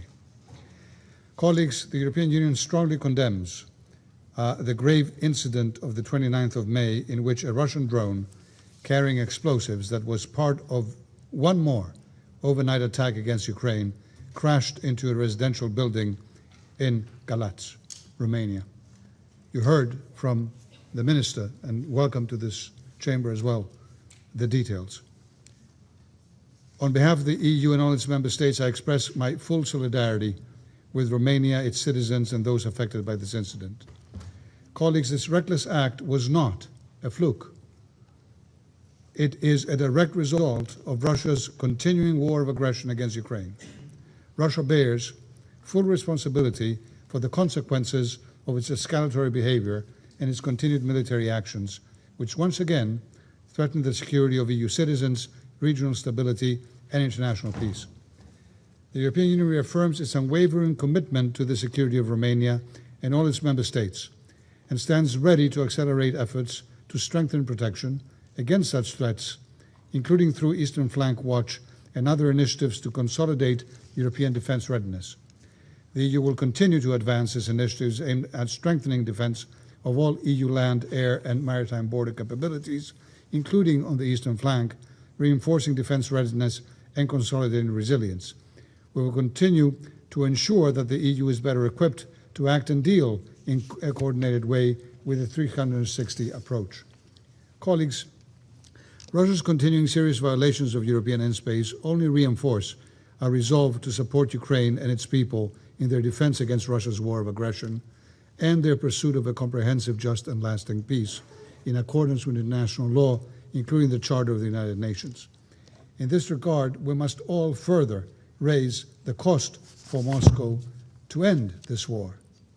President, let us not forget that Friday's incident happened on the back of several meetings of this Security Council, where the large majority of members spoke out clearly in favor of a full, unconditional, and immediate ceasefire. So did Ukraine. The EU actively supports all diplomatic efforts to this end, and we once again call on all members of this Council to work with us in pressuring Russia's leadership to accept a ceasefire and to finally engage in good faith. Ukraine is ready. Members of this Council are ready and demanding it. It must finally happen. Thank you. Doy las gracias al excelentísimo señor Branidis por su declaración. Ahora aplicando la regla 37, bueno, paso a darle la palabra a Ucrania.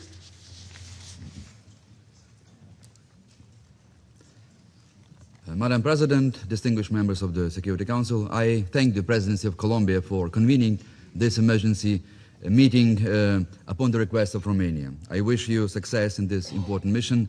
Dear Foreign Minister Oana Toiu, Ukraine expresses its unwavering support with Romania and your people following this deeply alarming incident on May 29, when a Russian combat drone carrying explosive violated Romania's sovereign airspace and struck a residential area in the city of Galați, injuring civilians and causing significant destruction. Please convey, dear Minister Toiu, Ukraine's most sincere wishes of swift and full recovery to the family who has been injured because of this vicious Russian strike. Madam President, today once again we heard nothing new from the Russian representative. Unfortunately, he continues to sing the same old song, repeating the familiar narrative that it was not Russia, not a Russian drone, and relying on the well-worn patterns of denial and distortion. I believe there is no one in his chamber who would retain a single shred of trust in the words of Mr. Nebenza. Ukraine has full confidence in credible conclusions of the Romanian authorities that this was indeed a Russian drone and nothing else. Russia can throw all these conspiracy theories that we just heard into a wastebasket. Mr. President, what happened in Romania was not a single instance and must be taken seriously. Beyond the official rhetoric of Russia, a pattern of alarming, systematic threats has become unmistakable. Leading Kremlin propagandists such as Vladimir Solovyov, Olga Skabeyeva and Margarita Simonyan have repeatedly used primetime broadcasts to openly discuss and call for strikes against major European capitals like London, Paris, or Berlin, normalizing in public discourse the very idea of war extending far beyond Ukraine.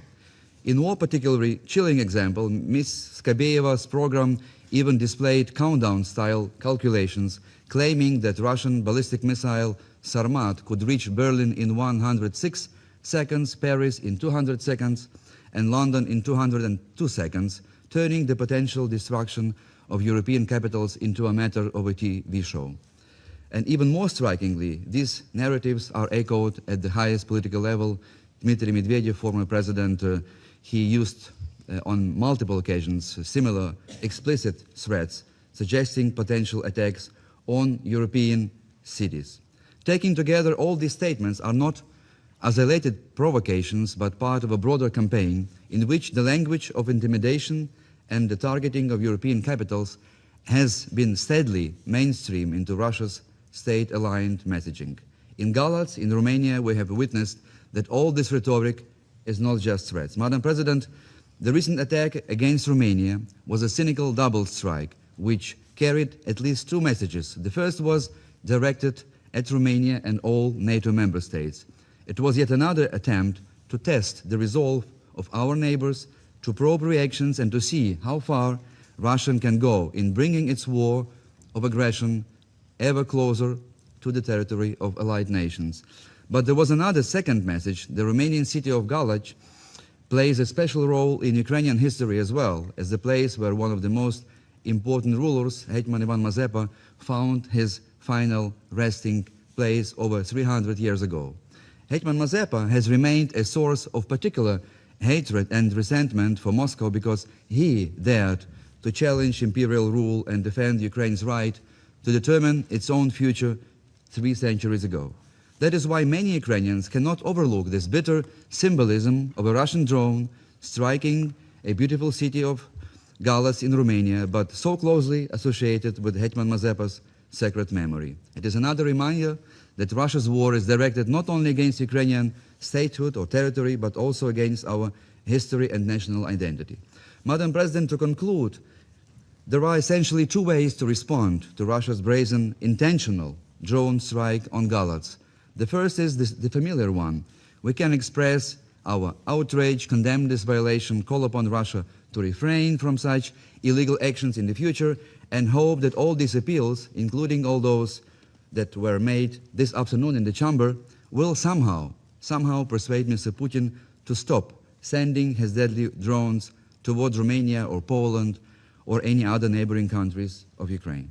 We have followed this path many times before. The results, or better to say their evident lack, speak for themselves.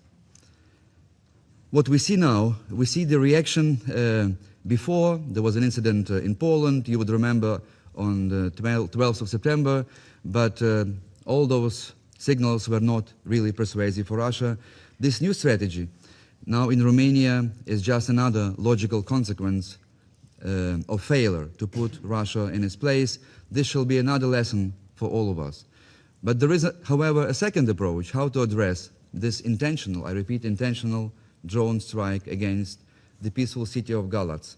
We have to recognize that the most effective way to deal with these Russian attacks on Romanian citizens, and indeed on all European citizens, is to prevent those drones from entering Ukraine's airspace in the first place. In practical terms, this means helping Ukraine protect our skies and establish a powerful and fully integrated air defense shield with all the combined capabilities of our European partners. We urgently call upon our allies, also sitting on this table, not just to completely rethink and change the current approach and initiate a decisive shift in scale in the provision of air defense systems. We need at least a tenfold, but actually 20-fold increase.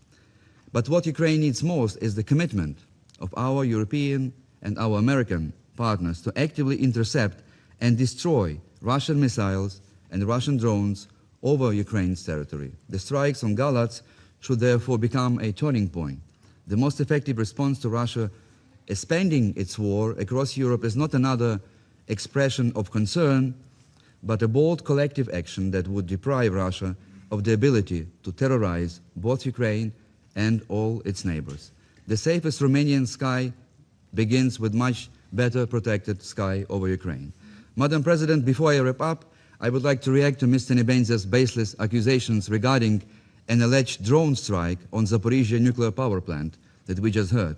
We strongly reject this shameless allegation that is merely a figment of Russia's vivid imagination. As in the case of Starobilsk, there is no independent verification of this unfounded claim. Instead of staging this theatrical performance, once again, Russia must immediately liberate Zaporizhzhia, the biggest NPP on European soil, stop playing with nuclear fire, and get out of Ukraine. And with regard to Mr. Nebenza's repeated reference to the Starobilsk fake story, the continuous manipulation of facts reminds us a famous Soviet movie, let me quote traditionally in Russian: «Три магнитофона, 3 кинокамеры заграничных, 3 портсигара, куртка замшевая и портная.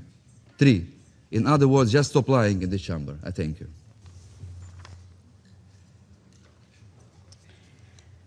Doy las gracias al representante de Ucrania y a Rusia. Doy la palabra al representante de Rusia que ha pedido. Спасибо, госпожа председатель. Помнится, на прошлом заседании господин Мельник говорил о том, что трагедия в Старобельске – это фейк, ничего там не случилось, это невозможно подтвердить. Да если и погибли, погибли взрослые люди. Я сегодня же упоминал, что мы покажем, какие взрослые люди погибли в Старобельске и что это за фейк. Вот фотография этих взрослых людей.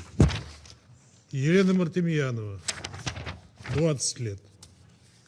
Совершеннолетняя, да. Анна Погребниченко, 19 лет. Список продолжается. Здесь 21 фотография с датами рождениями и датой смерти. Цинизм, с которым господин Мельник позволяет себе смеяться над человеческими жизнями, над жизнями детей, превосходит все границы. По Запорожью я не буду комментировать, прокомментируем отдельно. Я уже все сказал, что хотел по этому поводу. Это сегодня письмо будет распространено, направлено вам и родственникам членов Совета Безопасности Генассамблеи. Спасибо.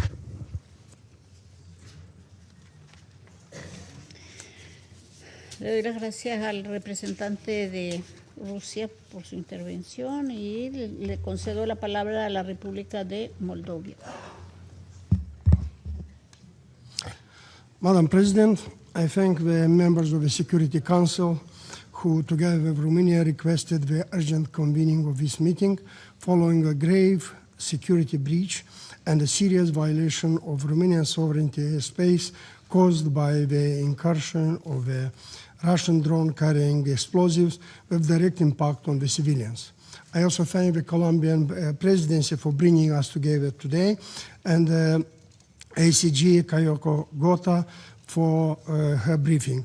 Likewise, we welcome the participation of the Minister of Foreign Affairs of Romania, Mrs. Oana Toiu, at this important meeting.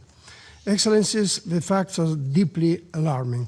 2 people were injured, an apartment was destroyed, a fire broke out, and dozens of residents had to be evacuated. This is not an isolated technical incident. It is another dangerous consequence of Russian Federation's war of aggression against Ukraine and of reckless use of military force in close proximity to civilian areas and neighboring countries. We strongly condemn the egregious incident occurred in Galați, which represents a dangerous escalation. I would like to underline that any violation of Romania's sovereignty and security in a manner of direct concern for the entire region and for the Republic of Moldova. We express our full solidarity with Romania and with all those affected by the deeply alarming incident. We commend the Romanian authorities for their responsible and transparent response. Distinguished members of the Security Council, the Republic of Moldova unequivocally condemns the Russian Federation's ongoing war of aggression against Ukraine, now in its 5th year. This war constitutes a flagrant violation of the Charter of the United Nations, of international law, of humanitarian law, and of fundamental principles on which the international system is built on. In the same vein, we reaffirm our unwavering support for the sovereignty, independence, unity, and territorial integrity of Ukraine within its internationally recognized borders, and therefore we reject and do not recognize the Russian Federation's illegal attempted annexation of Ukrainian territories. No military occupation, no sham referendum, and no unilateral act can alter internationally recognized borders. Attempts to review former patterns of domination, to redraw borders by force, or to deny the sovereign choice of nations should have no place in the 21st century and must be addressed by this Council. The Russian Federation bears full responsibility for launching and continuing this war of aggression, as well as for its devastating human, economic, environmental, and security consequences. This unjustified and unprovoked war must cease immediately. All those responsible for planning, ordering, and carrying it out must be held accountable. Madam President, the Republic of Moldova has also been directly affected by the spillover effects of Russia's war of aggression against Ukraine. Since the beginning of the war, our authorities have registered 49 incidents involving unauthorized overflights, as well as several cases of missile and drone debris landing on our territory. These incidents serve as a stark reminder of a serious security risk facing my country and our citizens. We remain committed to addressing these risks in a systematic, lawful, and peaceful manner. These consequences also reach us through energy security. Russian attacks against Ukraine's energy infrastructure have repeatedly affected the Republic of Moldova's electricity supply and vital interconnections, leaving communities exposed to darkness, disruption, and uncertainty. The environmental dimension is equally serious. In March 2026, following a Russian attack against hydropower infrastructure in Ukraine, pollution reached the Dnistru River, the main source of drinking water for approximately 80% of Moldova's population and 98% of the population of our capital city, Chisinau. Water supplies were disrupted in several districts and in the municipality of Belz. This incident illustrated the transboundary environmental damage caused by attacks on civilian infrastructure and the direct threat such actions pose to environmental security, public health, and the right of civilians to safe drinking water. Excellencies, just as peace demands respect to the United Nations Charter, it is also requires accountability. The Republic of Moldova has actively supported international efforts to establish the Special Tribunal for the Crime of Aggression against Ukraine, aimed at addressing one of the most serious accountability gaps in the international legal system. In this regard, we recall with particular significance the adoption in Chisinau on 15 May 2026 during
such peace can only be achieved when the Russian Federation stops its war of aggression, immediately withdraw all its forces and military equipment from the Ukrainian territory, and respect Ukraine's sovereignty, independence, and territorial integrity within its internationally recognized borders.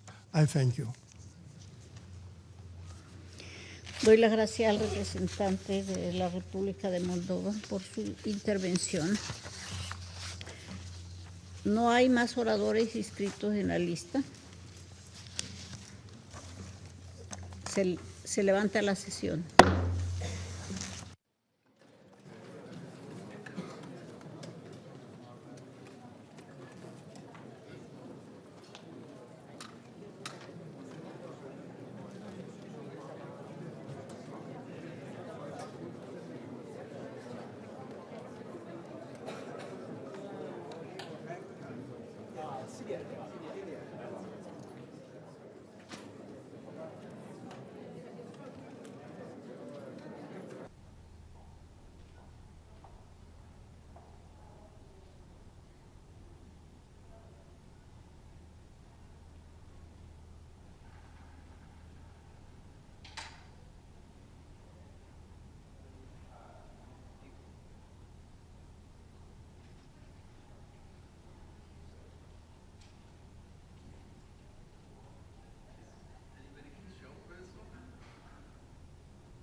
panic spreading widely among the Lebanese population.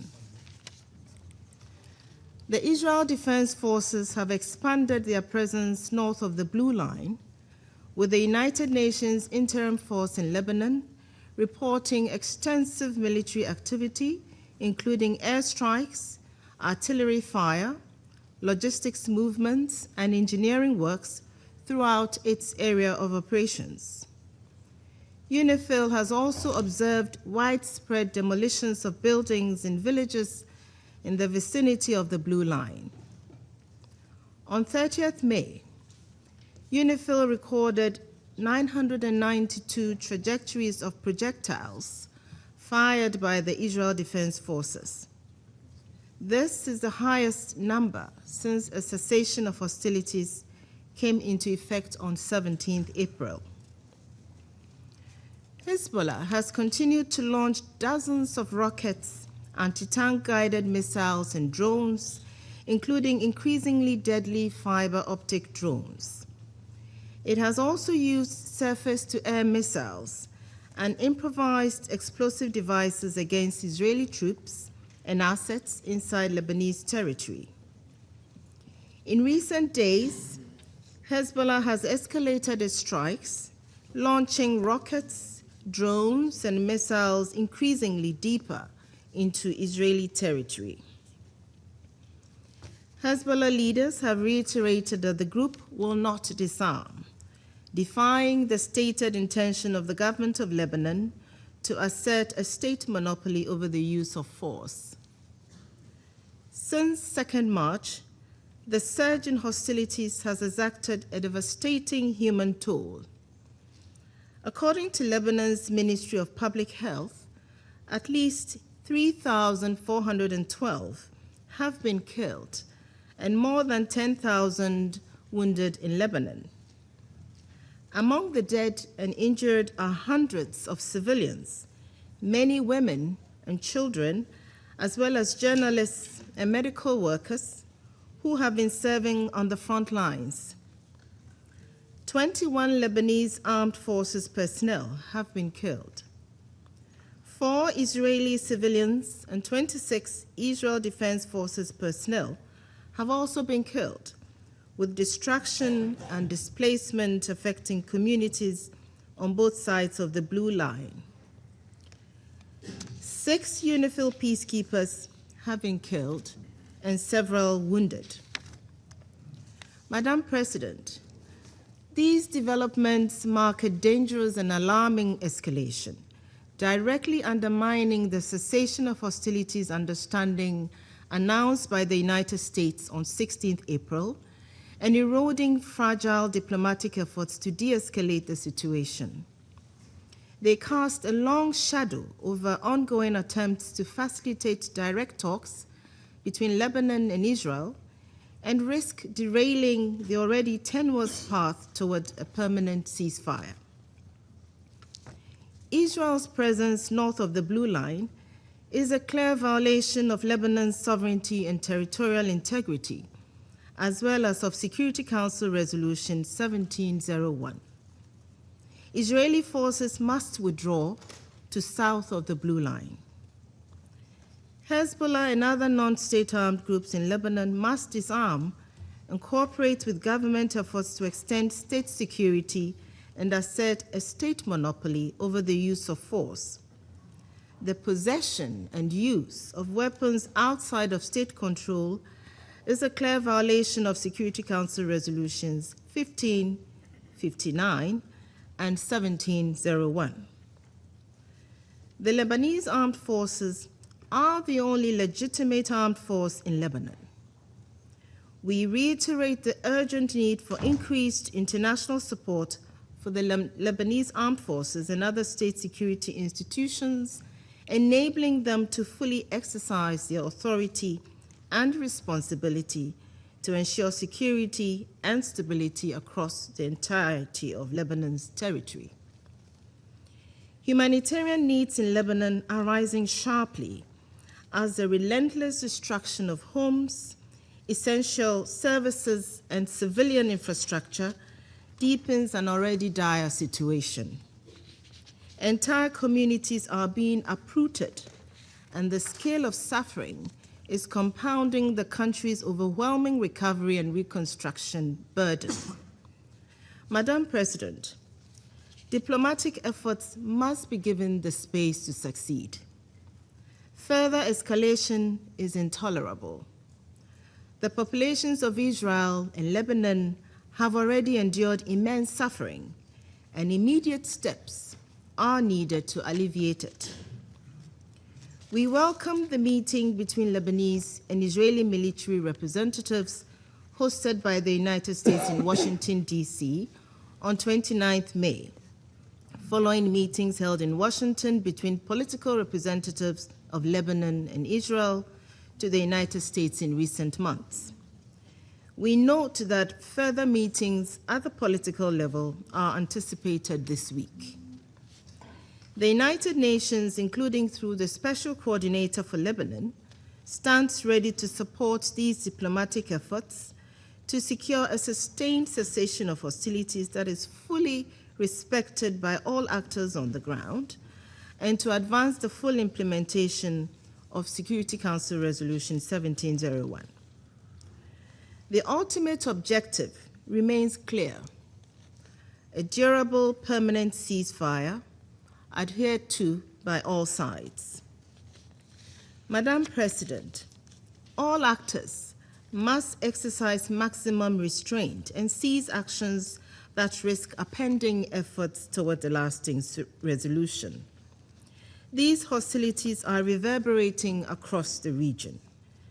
We note with concern today's reported statements from Tehran that in response to the situation in Lebanon, Iran will suspend dialogue with the United States, block the Strait of Hormuz, and activate other fronts. We must urgently redouble efforts to avert any further escalation. In this context, we welcome reports from a short time ago today that intense diplomatic efforts may be yielding results and averting further escalation.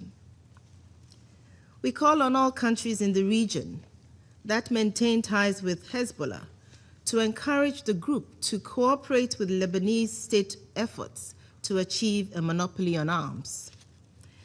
We call on Israel to withdraw its forces from Lebanese territory in full respect of Lebanon's sovereignty and territorial integrity. Civilians must be protected. Civilian infrastructure, including cultural heritage sites, must not be targeted. United Nations personnel must not be targeted, and United Nations premises must remain inviolable. We urge the Council to reinforce these calls and to help create the conditions for an immediate end to hostilities and durable peace. Thank you, Madam President. Doy las gracias a la señora Toiu por la información que ha proporcionado. Daré ahora la palabra a los miembros del Consejo que deseen formular una declaración. Ahora doy la palabra a la representante de Francia, al representante de Francia. Merci Madame la Présidente. La France a demandé la tenue de cette réunion d'urgence face à l'escalade majeure en cours et à l'extension en profondeur des opérations militaires israéliennes au Liban, en dépit du cessez-le-feu entré en vigueur le 17 avril sous les auspices des États-Unis. Je vous remercie de l'avoir organisé dans les meilleurs délais et je remercie pour son exposé Madame la sous-secrétaire générale Marta Pobby. Nous souhaitons également saluer la participation des représentants du Liban et d'Israël à cette réunion. Madame la Présidente, rappelons-le d'emblée, c'est le Hezbollah, soutenu par l'Iran, qui porte la responsabilité du déclenchement des hostilités en ayant entraîné le Liban et le peuple libanais dans une guerre qui n'est pas la leur. Nous l'avons condamné sans ambages, comme nous condamnons aujourd'hui la poursuite par le Hezbollah des attaques ciblant le territoire israélien.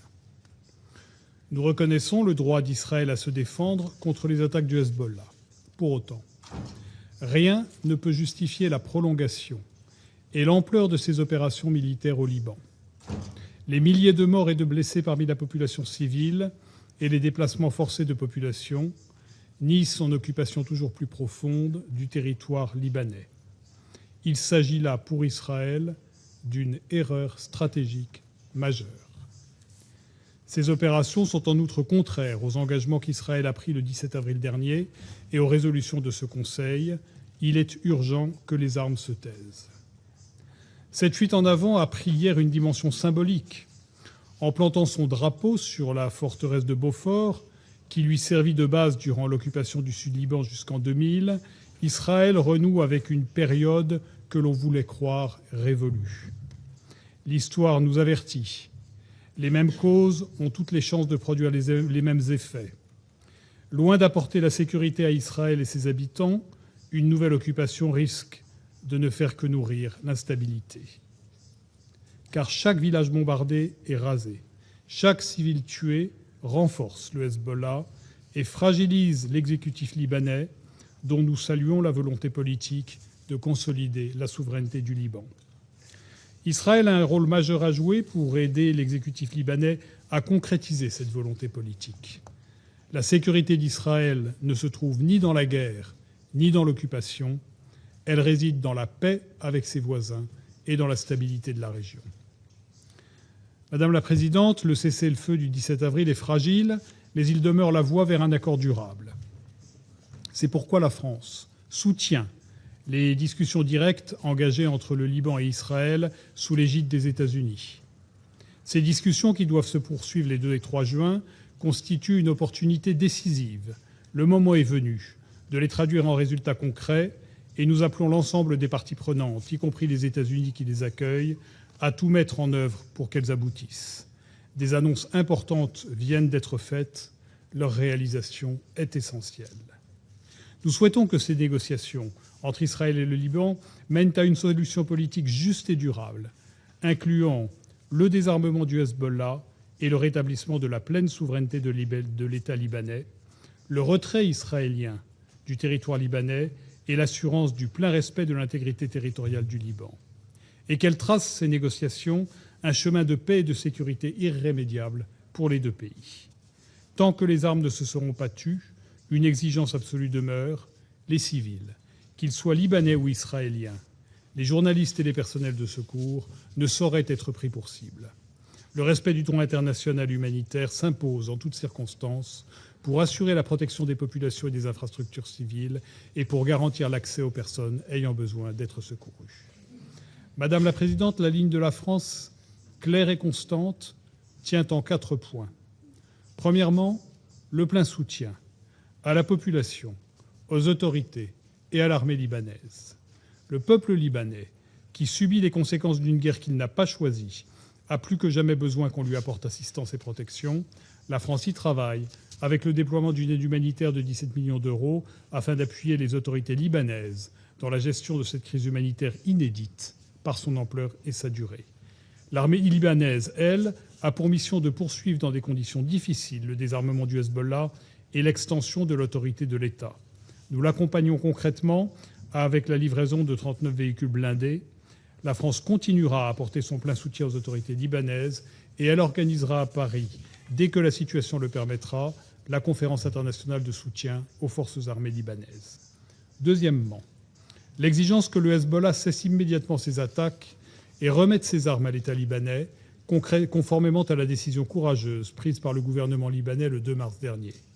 L'Iran, de son côté, doit mettre un terme au soutien qu'il lui apporte et renoncer à alimenter l'instabilité dans la région. Troisièmement, le refus de toute occupation israélienne du Liban. La souveraineté et l'intégrité territoriale du Liban ne sont pas négociables. Nous n'acceptons pas l'occupation de positions sur le sol libanais ou l'établissement d'une zone tampon. Nous n'acceptons pas les ordres d'évacuation, l'interdiction faite aux populations déplacées de regagner leur foyer et les destructions. C'est le cas des sites archéologiques et notamment des quartiers de la ville de Tyr, inscrits au patrimoine mondial de l'UNESCO. Aucune considération de sécurité ne saurait justifier une atteinte permanente à la souveraineté d'un État. Quatrièmement, le respect de la FINUL et de ses personnels. La France réaffirme son plein soutien au mandat de la FINUL, qui doit pouvoir l'exercer pleinement, sans entrave, jusqu'à sa fin telle que prévue par la résolution 2790. La France rappelle que la protection des casques bleus est une obligation du droit international qui s'impose à toutes les parties sans exception. La France salue le courage, le professionnalisme et l'engagement des personnels de la force et de l'ensemble des pays contributeurs de troupes et rappelle que 2 de ces hommes sont récemment tombés dans l'accomplissement de cette mission. Madame la Présidente, la voie est connue pour parvenir à une solution diplomatique. C'est la pleine mise en œuvre de la résolution 1701 et le respect du cessez-le-feu par l'ensemble des parties. La France y travaille sans relâche, à tous les niveaux, avec les autorités libanaises et israéliennes et l'ensemble de ses partenaires. Je vous remercie.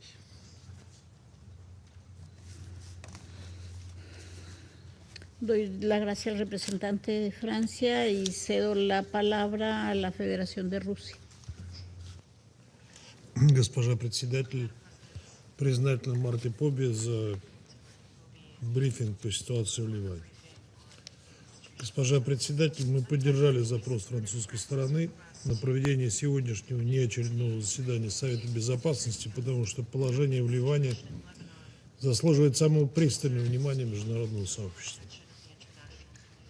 Достигнутое 17 апреля прекращение огня между Западным Иерусалимом и Бейрутом при посредничестве Вашингтона, к сожалению, оказалось дымовой завесой для ползучей агрессии против Ливана. Пока весь мир ожидал очередного раунда переговоров, запланированного на 2 июня в американской столице, израильтяне продолжали методично расширять зону оккупации, разрушая до основания целое поселение в рамках тактики выжженной земли. Становится очевидным, что в Ливане практически полностью воспроизводится сценарий по зачистке сектора Газа при установлении масштабного оккупационного контроля и принудительном вытеснении местного населения. Спустя 26 лет после вывода израильских войск из Ливана белосиний флаг вновь развивается над крепостью крестоносцев Beaufort, пережившей Саладина, мамлюков, Османскую империю и французский мандат. Уверены, что этот замок построен в XII веке и внесенный в список охраняемых ЮНЕСКО объектов переживет и очередную израильскую оккупацию. Если раньше израильская сторона утверждала, что планирует ограничить буферную зону рекой Литани, то теперь амбиции Западного Иерусалима простираются до реки Захрани, а жители Тира и других крупных городов на юге призывают к эвакуации. Таким образом, делается ставка на продолжение войны, унесшей со 2 марта жизни более 3300 ливанцев и заставившей более 1 миллиона человек покинуть свои дома. В зоне конфликта регулярно гибнут и спасатели, и врачи, а также журналисты. Решительно осуждаем агрессивные действия Израиля и подтверждаем нашу твердую приверженность суверенитету, территориальной целостности и независимости Ливана. Требуем незамедлительного вывода израильских войск с ливанских земель, без чего невозможно достичь подлинного прекращения огня. Внимательно ознакомились с опубликованной буквально несколько часов назад информацией об итогах контактов Соединенных Штатов со сторонами конфликта, в том числе анонсированное Вашингтоном прекращение боевых действий. Приняли к сведению данное сообщение, однако судить будем по конкретным шагам, прежде всего военно-политического руководства Израиля.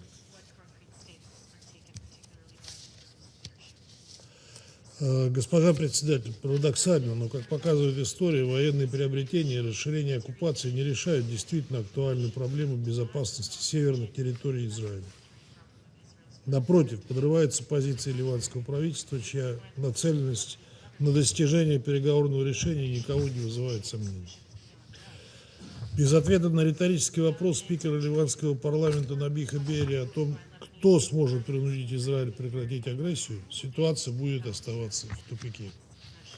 В этих условиях не должно вызывать удивление факт роста популярности идей безальтернативности вооруженного сопротивления оккупации.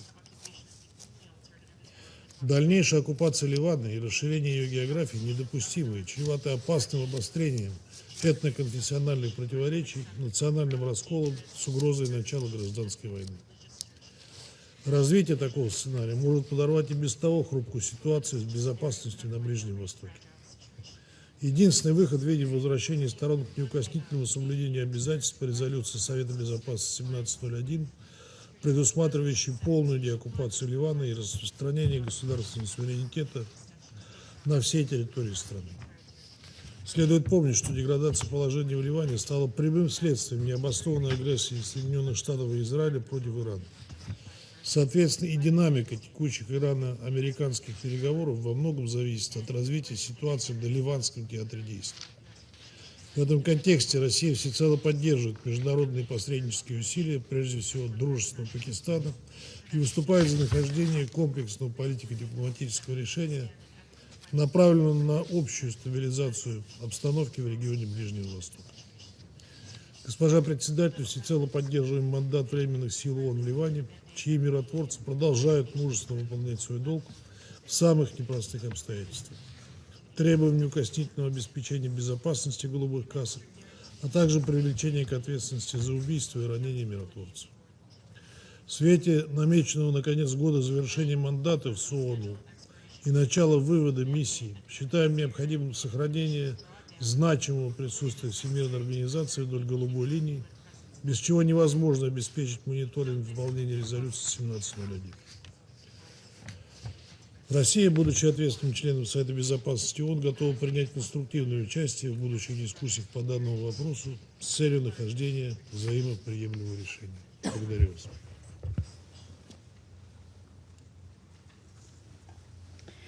Doy las gracias al representante de la Federación de Rusia, y concedo la palabra al Reino Unido.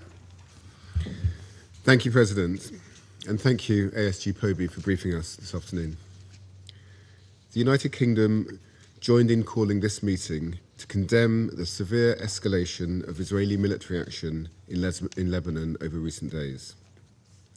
This reckless and disproportionate escalation of Israeli military action has exacerbated an already devastating environment for Lebanese civilians and places the government of Lebanon under further strain. Civilians have been killed and over 1 million displaced, civilian homes and infrastructure destroyed, and the space for diplomacy eroded. Further escalation on this scale is simply not proportionate and cannot set the conditions for lasting peace.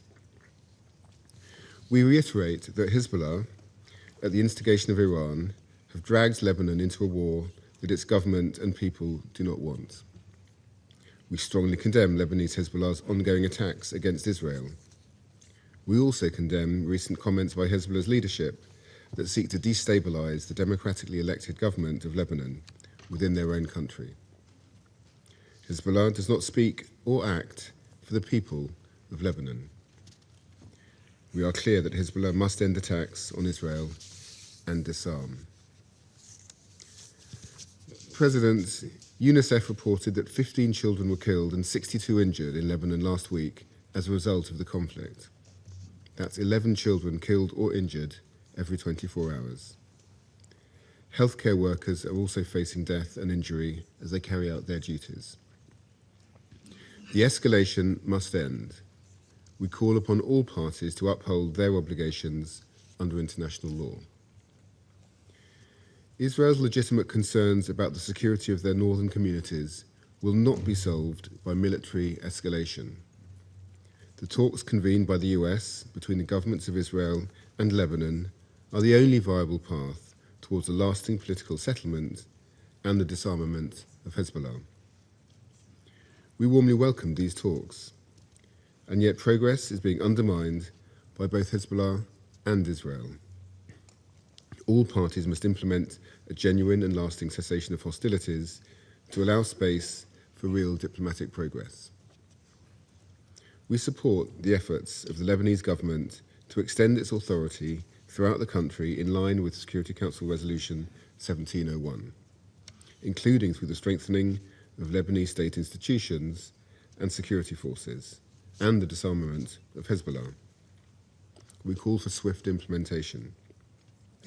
Escalation in Lebanon and across the Blue Line risk further destabilizing Lebanon and undermining critical negotiations to achieve peace across the region. The United Kingdom will continue to support diplomatic efforts that deliver lasting peace and security for both Lebanon and Israel. I thank you. Agradezco a la intervención del Reino Unido y doy la palabra a China. 主席，中方支持安理会举行今天的紧急会议。我感谢波比助理秘书长的通报。日前，黎以局势急剧升级，以色列扩大对黎巴嫩的军事行动，持续扩张所谓安全区，甚至越过利塔尼河占领波福特城堡。这是以军20多年来对黎巴嫩最深入的一次军事行动。以方还宣称要进一步扩大地面行动，其背后意图以及由此产生的严重后果，令国际社会深感担忧。黎以停火已近名存实亡，国际社会必须在局势滑向更危险深渊前采取紧急行动。我讲3点：第一，要立即实现停火止战，平息紧张局势。以色列持续推进战争机器，已经造成黎巴嫩3400多人丧生。武力不是解决问题的出路，扩大占领换不来持久的安全。当时各方，特别是以色列，必须立即停止敌对行动，全面恪守临时停火安排，落实安理会第1701号及其他相关决议，推动局势尽快降温。我们注意到黎以双方就实现停火开展谈判，欢迎一切致力于和平的努力，希望对当事方有重要影响的国家为尽快停火采取积极行动。黎巴嫩的主权、安全和领土完整必须得到尊重。以色列应当立即从黎巴嫩全面撤军。第二，要加大对黎巴嫩的支持，稳定国内局势。战火摧毁黎巴嫩大量城镇和基础设施，导致100多万人流离失所，冲击黎南部人道局势。必须加大对黎巴嫩的紧急人道援助，保障人道机构获得充足资金，帮助黎巴嫩应对人道挑战。黎巴嫩拥有独特的国情，国际社会应当支持黎巴嫩维护国家稳定，促进内部团结。我们欢迎黎巴嫩政府推进对国家管控的努力，支持黎国内各方积极开展政治对话，妥善化解分歧。第三，要保证联黎部队履职，维护地区稳定。联黎部队对于维护黎以局势稳定发挥着不可替代的重要作用。本轮局势升级以来，多次发生联黎部队遇袭和行动受阻事件，中方谴责任何针对维和人员的袭击，敦促各方切实保障联黎部队安全和行动自由，对所有袭击事件严肃问责。联黎部队授权即将结束，安理会必须做出负责任的决策，确保联合国在黎巴嫩的存在，防止出现安全真空。中方愿同各方共同努力，推动早日平息黎以局势，恢复黎巴嫩和中东地区的和平稳定。谢谢主席。Agradezco la intervención del representante de China. Le doy la palabra a Dinamarca. Thank you, Madam President. And let me also thank Assistant Secretary Povey for her concerning briefing. We supported the call for this meeting, as the situation in Lebanon is growing increasingly critical. Over the past 3 months, we have witnessed developments that raise serious concerns about a renewed Israeli occupation of Lebanon. The recent military escalation and expansion of ground operations in southern Lebanon beyond the Litani River, reaching as far as Tyre and Nabatea, add to this concern. This represents Israel's deepest military push into Lebanon in 26 years and must stop. While Israel has the right to self-defense, this must be exercised in accordance with international law.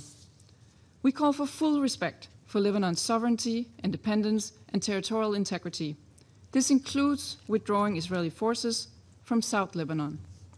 We also reiterate our strong condemnation of Hezbollah's continued attacks against Israel and underline that these attacks must stop immediately. All parties must respect the ceasefire.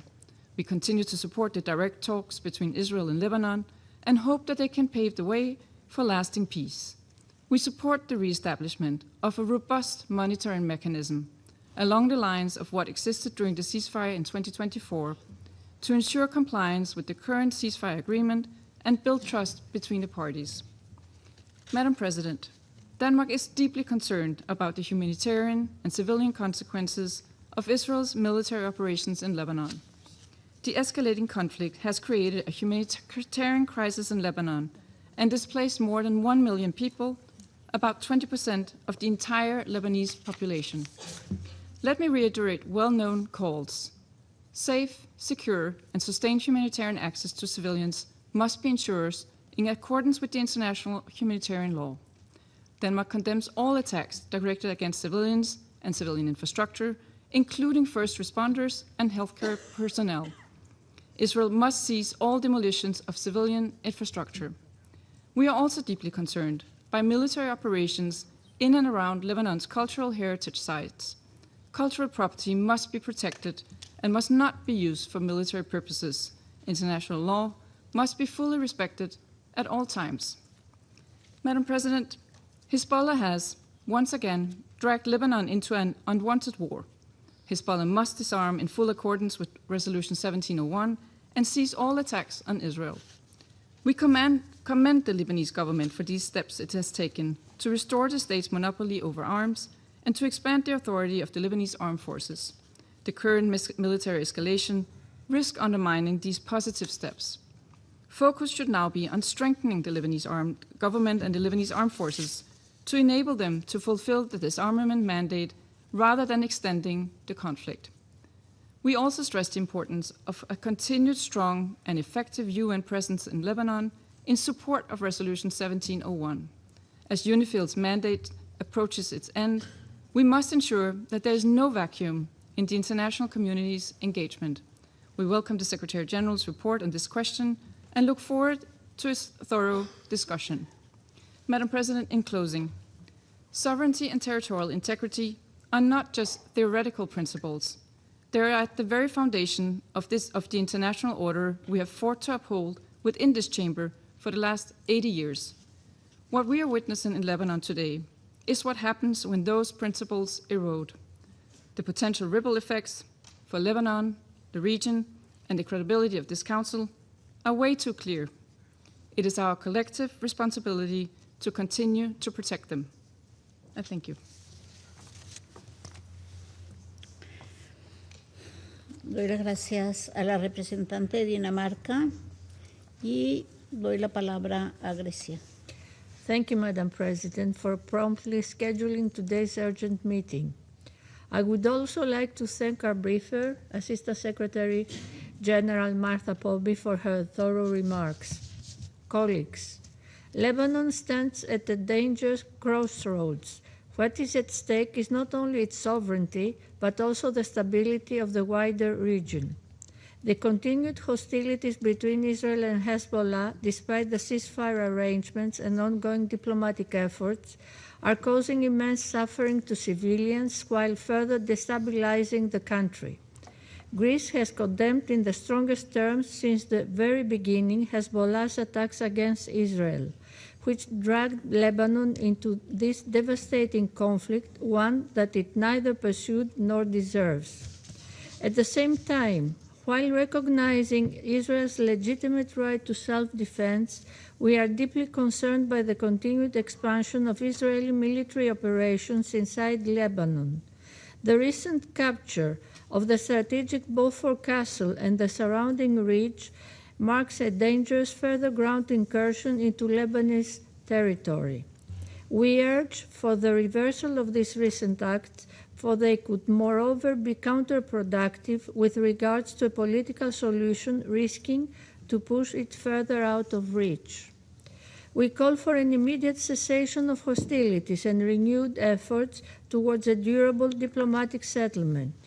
Full implementation of Security Council Resolution 1701 and strict adherence to all ceasefire commitments by all parties remain indispensable. We support the continuation of direct political talks between Israel and Lebanon in Washington, D.C., urging the parties to engage constructively and in good faith toward a comprehensive ceasefire agreement which can have a positive impact on sustainable peace in the region as well. At the same time, we reaffirm that the protection of civilians and civilian infrastructure must remain a top priority.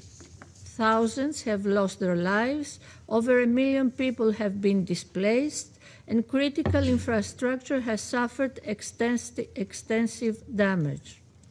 The latest military developments in southern Lebanon risk triggering additional displacement, further exacerbating an already acute humanitarian crisis. Greece has already organized a national aid mission to Lebanon, delivering humanitarian and development assistance and plans on organizing more. We are also finalizing the allocation of a substantial financial contribution through WHO aimed at strengthening Lebanon's health sector, namely the Hospital of St. George in Beirut, while providing 3 tons of humanitarian aid to Beirut. We stand ready to contribute more to international efforts aimed at supporting Lebanon's recovery, security, and institutional resilience. Madam President, amid the ongoing crisis, we cannot overlook the Lebanese government's efforts to restore the state monopoly over arms and strengthen national institutions under highly unfavorable circumstances. The Lebanese government's decision to fully ban Hezbollah's military activities is a clear token of their determination to deal with demanding issues, and our efforts should focus on supporting them to achieve this goal. A stable and secure Lebanon can only be attained through strong state institutions capable of exercising effective governance across the entire country. The Lebanese government needs and deserves the full support of the international community. Greece will continue to support the efforts of President Aoun and the government of Lebanon.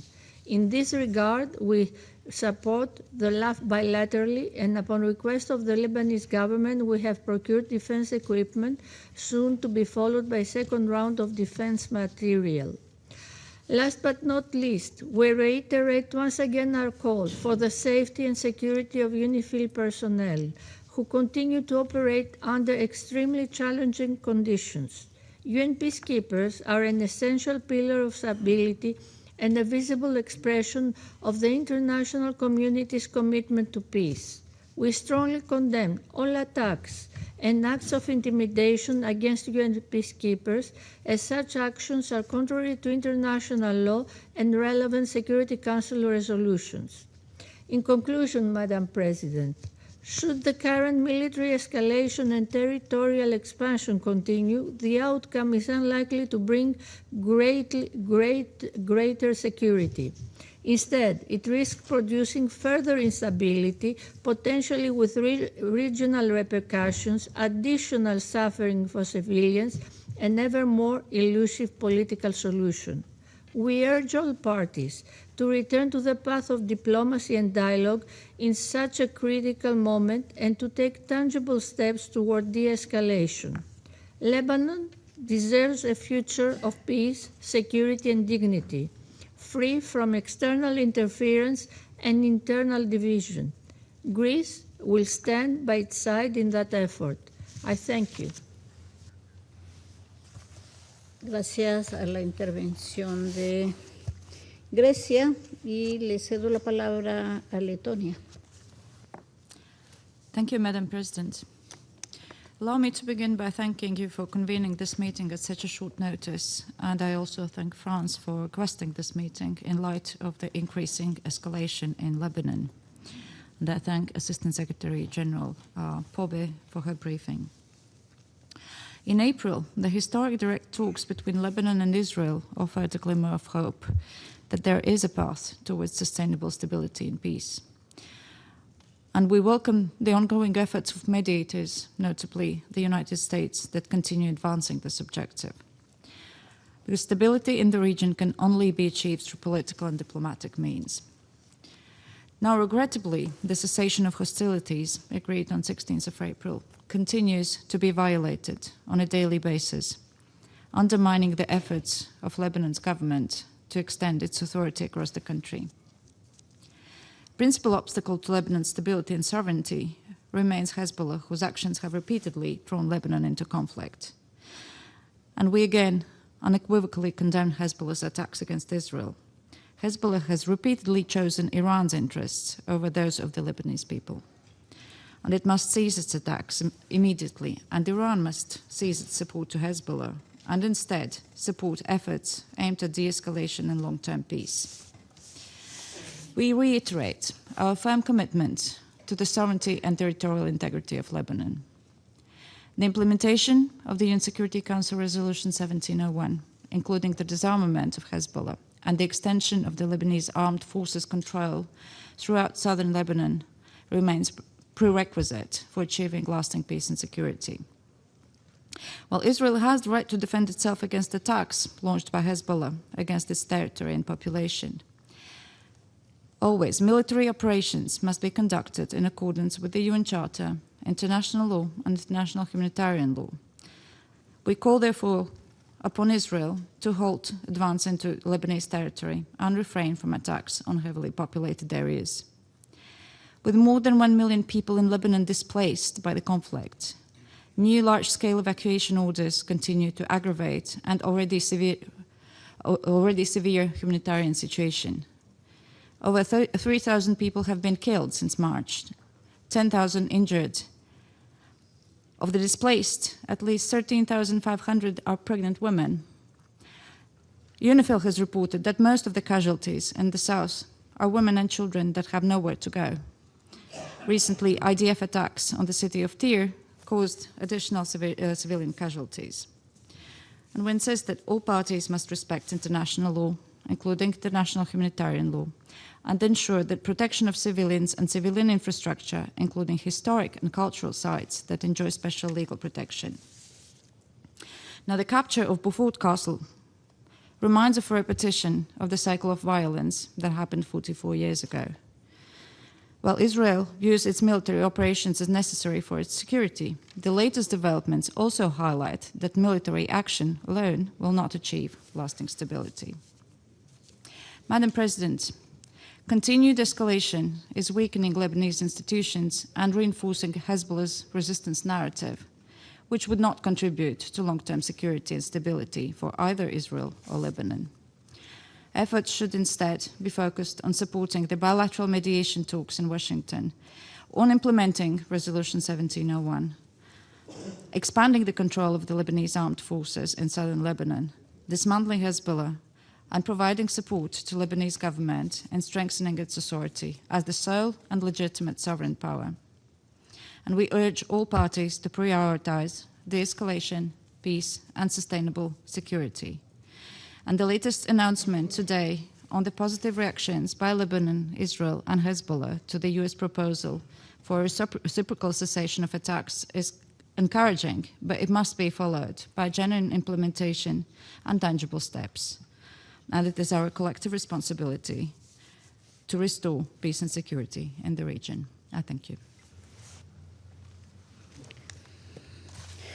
Gracias a la representante de Letonia. Y cedo la palabra ahora a la República Democrática del Congo.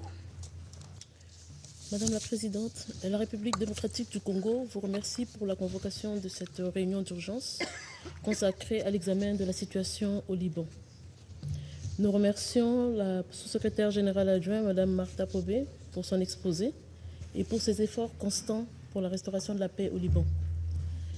La République démocratique du Congo demeure profondément préoccupée par la dégradation continue de la situation sécuritaire dans le sud du Liban. La poursuite des opérations militaires fait peser un risque croissant sur la stabilité du pays et nourrit les craintes légitimes d'un élargissement des tensions dans une région particulièrement fragile et marquée par plusieurs foyers d'instabilité. Comme nous l'avions dit dans notre déclaration du 5 mai 2026, la République démocratique du Congo réaffirme son attachement ferme à la souveraineté, à l'intégrité territoriale et à l'indépendance politique du Liban. Le respect de ces principes demeure indispensable à toute perspective de paix durable et de stabilité régionale. Dans ce contexte, ma délégation appelle toutes les parties à faire preuve de la plus grande retenue et à s'abstenir de toute action susceptible d'alimenter l'escalade. Nous rappelons également l'obligation qui incombe à tous les acteurs de respecter pleinement le droit international, y compris le droit international humanitaire. Madame la Présidente, la protection des civils doit demeurer une priorité absolue. L'impact humanitaire croissant des hostilités, marqué notamment par les déplacements de populations, les pertes civiles et les dommages aux infrastructures essentielles, ne peuvent en aucun cas nous laisser indifférents. Toutes les parties doivent prendre toutes les mesures nécessaires afin d'épargner les civils et garantir un accès humanitaire sûr, rapide et sans entrave aux personnes affectées. Nous réitérons également l'importance de la pleine mise en œuvre des résolutions pertinentes du Conseil de sécurité, notamment la résolution 1701, qui demeure essentielle pour la préservation du cessez-le-feu ainsi que pour la stabilité le long de la ligne bleue. À cet égard, le rôle de la FINUL demeure fondamental. Sa sécurité ainsi que sa liberté de mouvement doivent être pleinement garanties. Madame la Présidente, cette escalade militaire intervient alors que le Liban fait face à d'importants défis politiques, sécuritaires, économiques et sociaux. Cette dégradation supplémentaire ne ferait qu'aggraver la fragilité du pays et accentuer les souffrances du peuple libanais, de quoi y compromettre les perspectives de redressement et de stabilité. Face à cette réalité, il est impératif d'intensifier les efforts diplomatiques pour parvenir à une réduction des tensions et aboutir à un retour à la paix.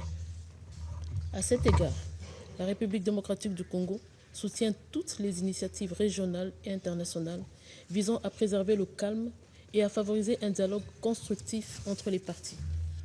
Nous appelons également la communauté internationale à poursuivre son soutien au peuple libanais, notamment à travers l'assistance humanitaire, et à poursuivre cette même aide en faveur des institutions nationales, en particulier les forces armées libanaises, dont le rôle demeure essentiel pour la préservation de l'unité, de la stabilité et de la souveraineté du Liban.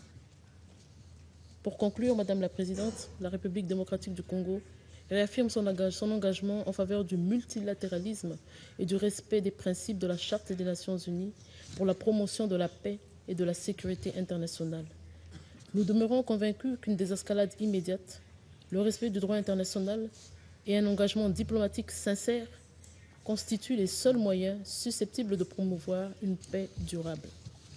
La République démocratique du Congo réitère sa pleine disponibilité à travailler en étroite collaboration avec l'ensemble des membres du Conseil, ainsi qu'avec tous les partenaires régionaux et internationaux, afin de restaurer durablement la paix et promouvoir la prospérité dans cette région longtemps éprouvée. Je vous remercie. Muchísimas gracias a la representante República Democrática del Congo y le cedo la palabra a Barry. سيد الرئيس، نشكر الجمهورية الفرنسية على طلب عقد هذه الجلسة التي تأتي في لحظة مفصلية في ظل التصعيد الخطير الذي تشهده الجمهورية اللبنانية الشقيقة. ونؤكد على أهمية اطلاع المجلس بمسؤولياته في حفظ السلم والأمن الدوليين والعمل على احتواء التصعيد ومنع اتساع دائرة النزاع وتجنيب المنطقة المزيد من التوتر وعدم الاستقرار. كما تقدم بالشكر للسيدة مارثا أماكية بوبي مساعد الأمين العام بإدارة الشؤون السياسية وبناء السلام على ما قدمته من إحاطة وافية. تابعت مملكة البحرين بقلق التطورات العسكرية الأخيرة في جنوب الجمهورية اللبنانية الشقيقة، وما شهدته المنطقة من تصعيد خطير يهدد أمن لبنان واستقراره وينذر بمزيد من التدهور في الأوضاع الإنسانية والأمنية بما قد تنعكس آثاره على الأمن والاستقرار الإقليميين.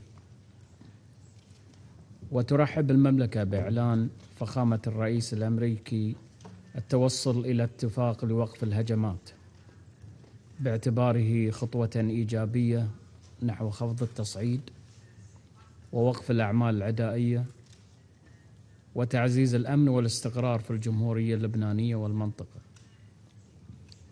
معربة عن أملها في أن تسهم هذه الجهود في ترسيخ التهدئة وتهيئة الظروف المواتية للتوصل إلى حلول مستدامة تعزز الأمن والاستقرار وتمهد الطريق نحو تحقيق سلام دائم وشامل ينعكس خيره على شعوب المنطقة كافة. وتحذر المملكة من التداعيات الإنسانية المتفاقمة في لبنان، مؤكدة أن استمرار التصعيد العسكري من شأنه أن يزيد من معاناة المدنيين ويضاعف الأعباء التي يواجهها الشعب اللبناني الشقيق، لا سيما في ظل التحديات الاقتصادية والإنسانية القائمة، كما أن تفاقم النزوح وتضرر الخدمات الأساسية يترك آثاراً إنسانية سلبية على النازحين ويزيد من معاناة النساء والأطفال الذين يتحملون العبء الأكثر من تبعات النزاع، الأمر الذي يستدعي تكثيف الجهود الدولية لحماية المدنيين وضمان وصول المساعدات الإنسانية بصورة آمنة ومستدامة. وفي هذا السياق تؤكد مملكة البحرين دعمها الثابت لوحدة الجمهورية اللبنانية وسيادتها واستقلالها وسلامة أراضيها، ورفضها لأي انتهاك لسيادتها أو مساس بأمنها واستقرارها أو نشر الفوضى والانقسام، كما تشدد على أهمية احترام قرارات مجلس الأمن ذات الصلة وتضافر الجهود الدولية لوقف العمليات العسكرية وضمان حماية المدنيين ووصول المساعدات الإنسانية دون عوائق وفقا للقانون الدولي والقانون الدولي الإنساني. سيدة الرئيسة، وفي موازاة الجهود الرامية لاحتواء التصعيد، تؤكد المملكة أهمية استكمال مسار تعزيز مؤسسات الدولة اللبنانية وتمكينها من الاطلاع الكامل بمسؤولياتها السيادية والأمنية. وترحب مملكة البحرين بقرار الحكومة اللبنانية المتعلق بحصر السلاح بيد الدولة اللبنانية ومؤسساتها الشرعية، بما في ذلك الإجراءات الرامية إلى إنهاء المظاهر المسلحة الخارجة عن إطار الدولة ونزع سلاح حزب الله وفقا للأطر القانونية والدستورية اللبنانية. وتؤكد المملكة أن هذه الخطوة تمثل تطوراً مهماً نحو ترسيخ سيادة الدولة اللبنانية وتعزيز مؤسساتها الوطنية وبسط سلطتها على كامل أراضيها بما يحفظ أمن لبنان واستقراره.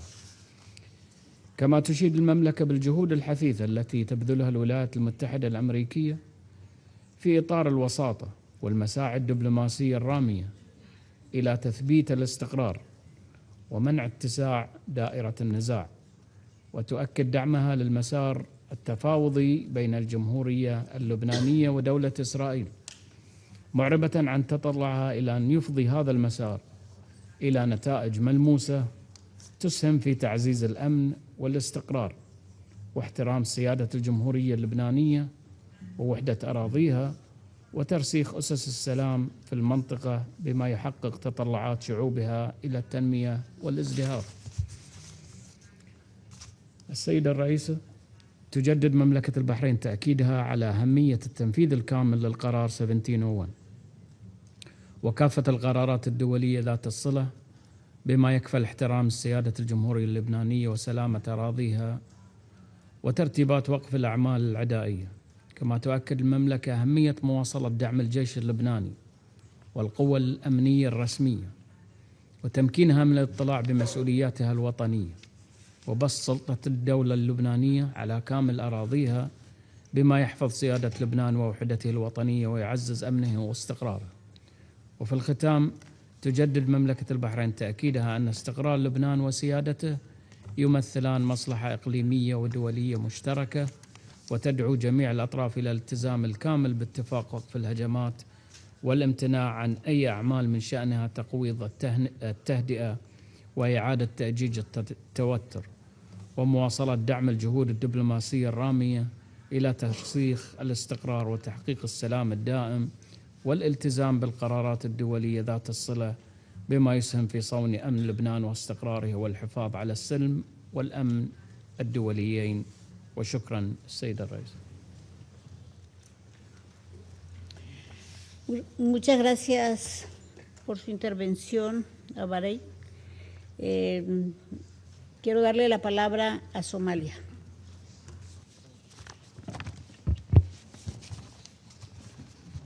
Madam President, we express appreciation to you for the prompt convening of this emergency session and thank ASG POBE for the sovereign and comprehensive updates.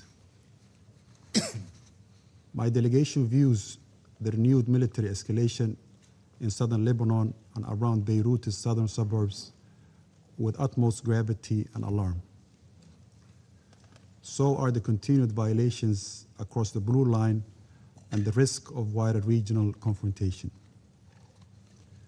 Since March 2nd, 2026, the human cost has been staggering, with the death toll now surpassing 3,000 civilians and nearly 10,000 injured.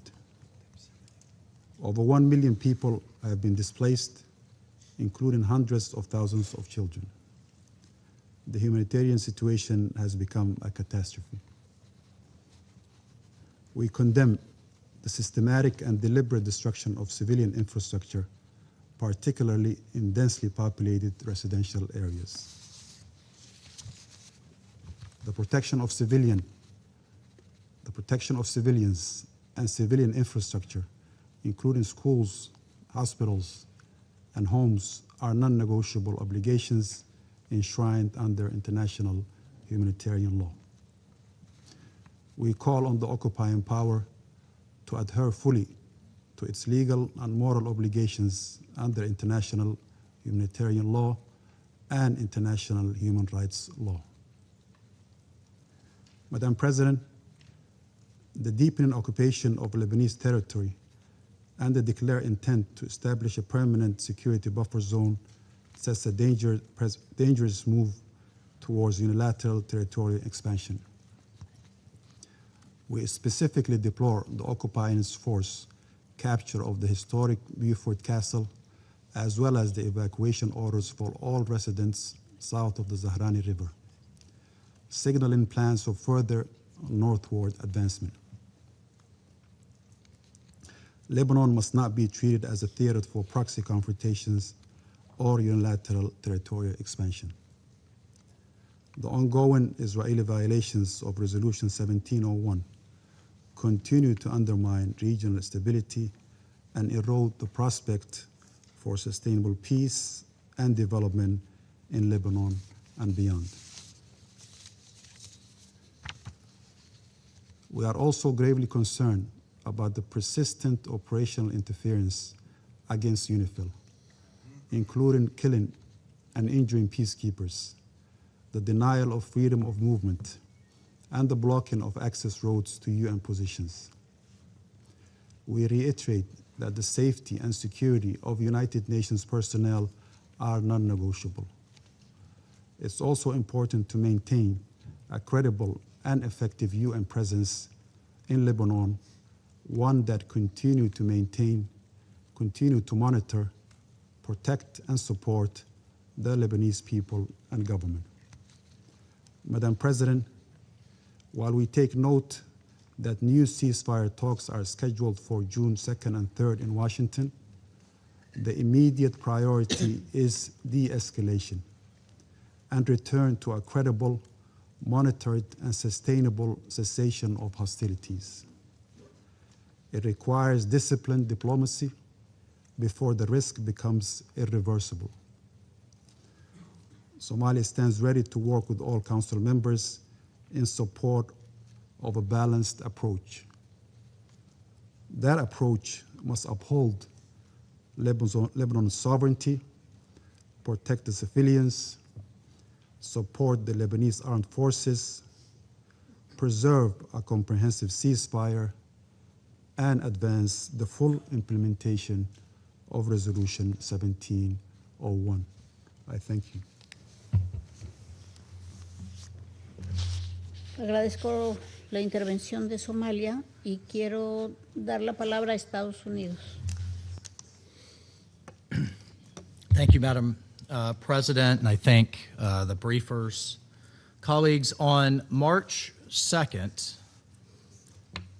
of this year, Hezbollah, as we all know, is as an Iranian proxy that frankly justifies its entire existence through conflict, unilaterally initiated hostilities once again with Israel, just as it did in October 2023.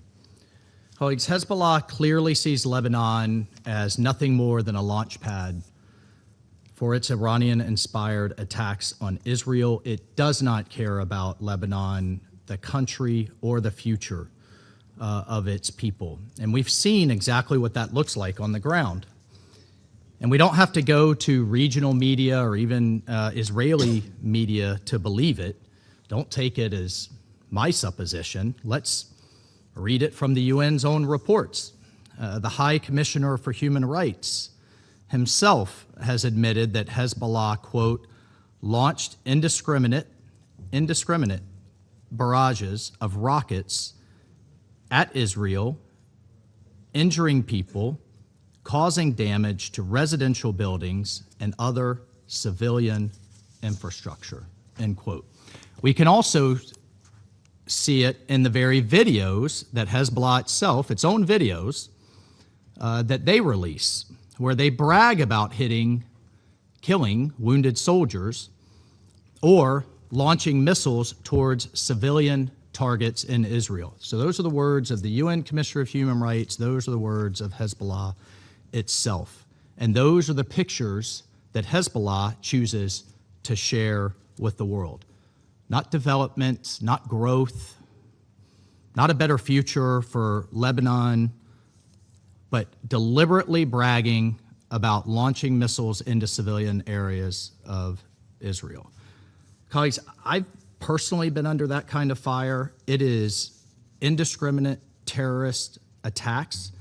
This is a terrorist group that has attacked Americans, killed UNIFIL peacekeepers, taken civilians hostage for decades, assassinated its own brave people that it pretends to protect, who dare to speak out against them, use civilian infrastructure, homes, schools, hospitals, to conduct its attacks across the region. These are the same thugs that have held the Lebanese people hostage for decades and that this council has talked about for decades.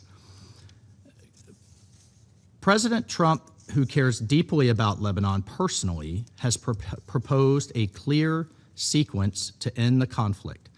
Hezbollah, which started the fighting, must stop its attacks in Israel. This will create space for a gradual de-escalation, as my colleague from Somalia just mentioned, and ultimately a cessation of hostilities.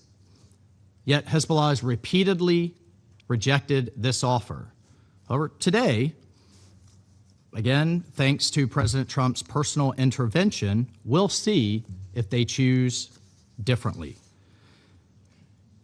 But still, Hezbollah has not only rejected the Lebanese government's demands for a ceasefire, it has even recently threatened to overthrow it. So let's let that sink in. An Iranian-backed terrorist army is threatening the legitimate government of the country that it claims to defend. And the only conclusion we can draw is that their backers, the Iranian regime, has ordered its proxy to drag this conflict out so it can claim credit for, quote, saving the day and derail progress towards a peace agreement in the recent historic direct talks. We must, as a global community, we must reject this cynicism. And the issue at hand is that Lebanon has once again been dragged into war, yet again by a terrorist organization at a high cost for innocent Lebanese civilians. And this is the same old Iranian playbook. Light the fire, hide behind civilians, hide behind homes, schools, and hospitals, and then pretend to be the fire department when they themselves are the arsonists.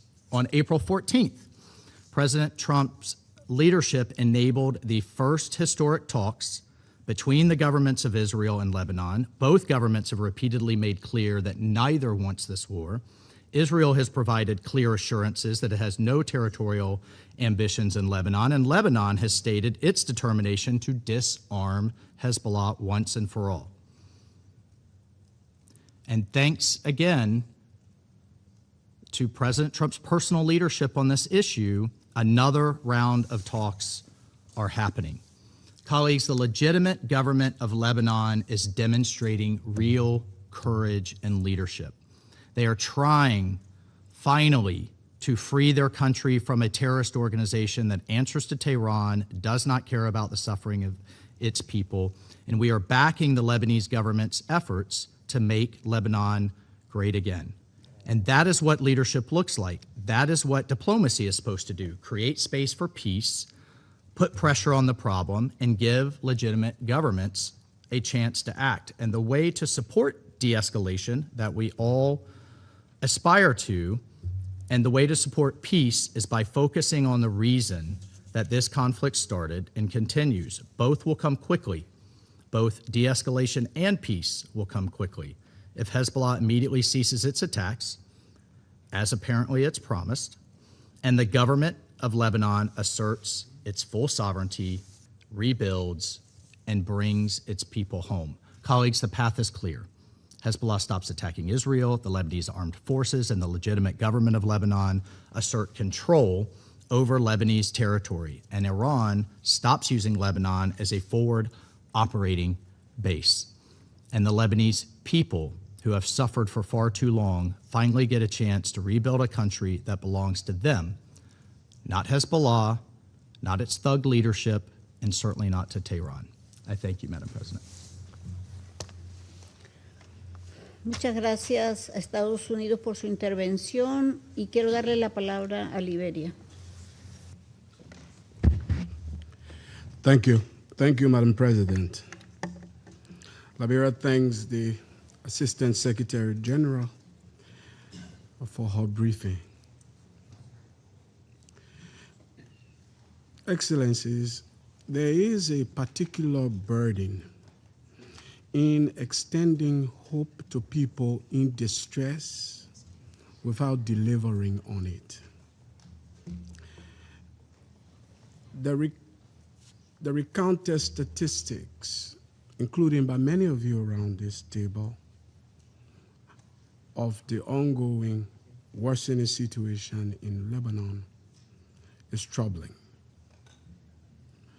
Today, we meet not only in the face of a serious deteriorating conflict, but also in the shadow of commitments that have not yet been fulfilled for a people that have endured repeated hardship and disappointments. As we have heard from the Assistant Secretary General, the April 17 ceasefire, recently extended, is now under severe strain. With Israeli forces reportedly crossing the Litani River and seizing Beaufort Castle, we are witnessing an unfortunate erosion of confidence in the diplomatic process. Let's be clear. Diplomatic negotiations cannot be meaningfully advanced while realities on the ground are being altered through military actions inside the territory of a sovereign state.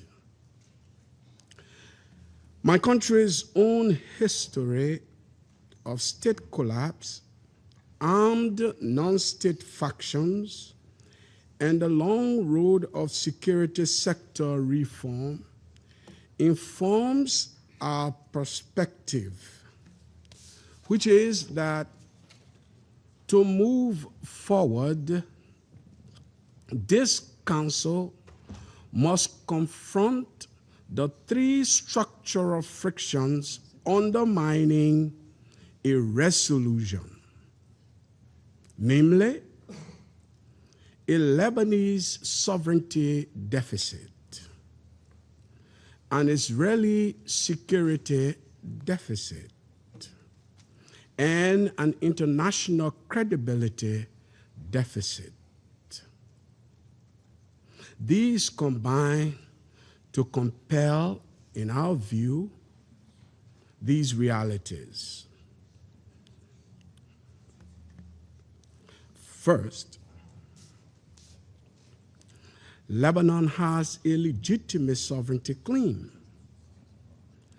Israel cannot indefinitely conduct military operations inside Lebanon. Non-state actors must be disarmed. Israeli security and Lebanese sovereignty are not competing objectives. They are mutually dependent.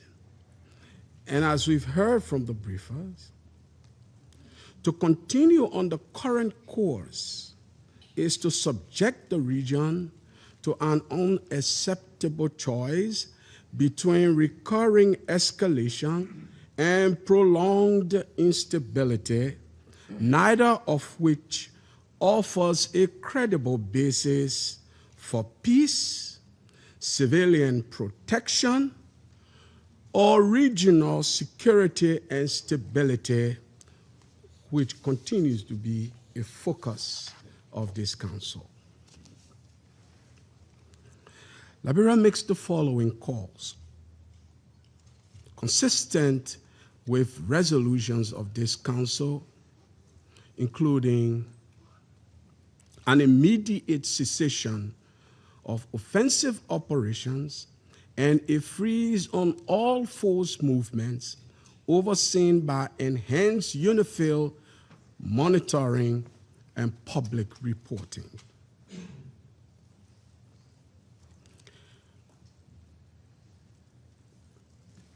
Concurrently, the international community must provide financial, humanitarian, and logistical support to the Lebanese authorities and state institutions. Because the simple truth is that no state, however good the intentions might be, can be expected to exercise sovereignty without the accompanying capacity to do so. Again, it is imperative that all non-state actors must be disarmed to the Lebanese authorities.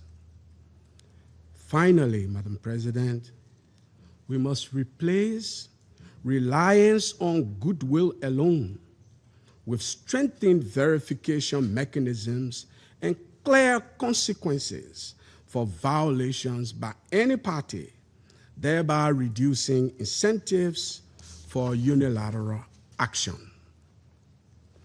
With UNIFIL's mandate concluding in December of this year, we cannot and must not wait for a vacuum to exist. The Secretary General's option paper, which is due this month, must be received with the required urgency and diplomatic action of this Council, demonstrating a commitment to ongoing diplomatic initiatives improving those initiatives, as well as the sovereignty and territorial integrity of Lebanon. The world is watching closely to see whether this council can respond with unity, seriousness, and purpose. We must not fall short of that responsibility to that troubled region, certainly not to Lebanon, and definitely work for the peace of that region. I thank you, Madam President.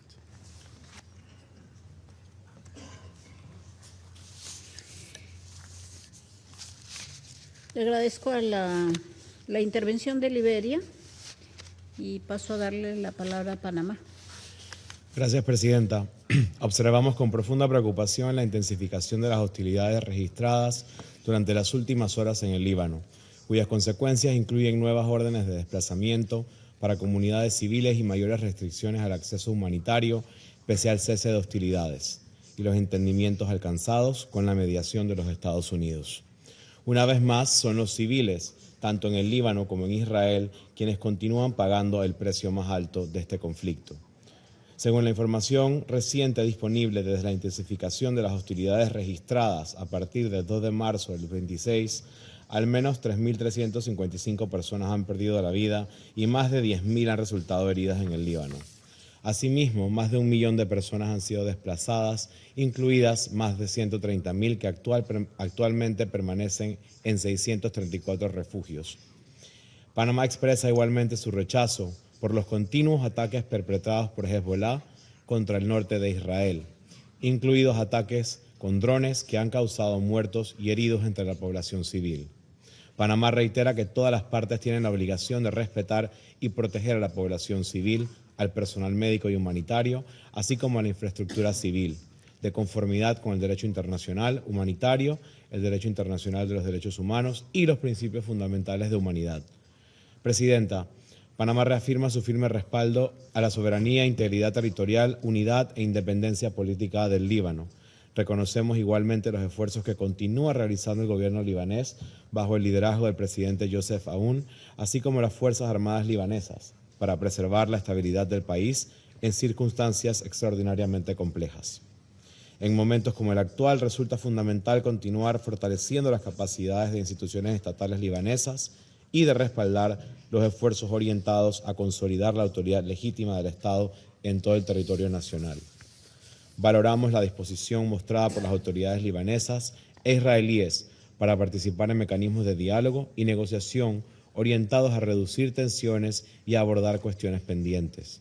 Alentamos a preservar y fortalecer estos esfuerzos, pues ofrecen una vía constructiva para avanzar hacia una mayor estabilidad y seguridad en la región. Al mismo tiempo, reiteramos nuestro pleno apoyo a la Fuerza Provisional de las Naciones Unidas en el Líbano e insistimos en que la seguridad, integridad y libertad de movimiento de su personal y la protección e inviolabilidad de sus instalaciones deben ser plenamente respetadas por todas las partes. Cualquier ataque, amenaza o interferencia contra la misión es inaceptable. Presidenta, la evolución de los acontecimientos en curso pone de relieve la necesidad de preservar los entendimientos alcanzados y de continuar privilegiando el diálogo y la negociación por encima de la confrontación. Panamá insta a las partes a respetar y cumplir plenamente los compromisos asumidos, así como actuar con la máxima moderación y abstenerse de acciones que puedan agravar aún más la situación. Ninguna solución sostenible podrá surgir de una mayor escalada militar. Muchas gracias. Le agradezco a Panamá su intervención y le doy la palabra a Pakistán. Thank you, Madam President. I would like to join colleagues in also thanking ASG Martha Poby for a comprehensive yet a deeply alarming briefing. Madam President, despite the ceasefire arrangement and direct talks between Israel and Lebanon, the security and humanitarian situation in Lebanon continues to deteriorate drastically. With an expansion of Israeli military operations and ground incursions into Lebanese territory, We have 2,000 square kilometers, nearly 20% of Lebanon, which now lies under illegal Israeli occupation. Unlawful evacuation orders are further inflicting immense suffering on civilians. And it seems it is the same strategy, same playbook that we have seen elsewhere. Indiscriminate killing, forced displacement, and occupation. Since March this year, more than 3,400 people, including women and children, have been killed and over 10,000 injured. And more than 1 million are displaced. As the humanitarian coordinator also said, civilians across Lebanon faced an appalling escalation of violence, displacement, and human loss.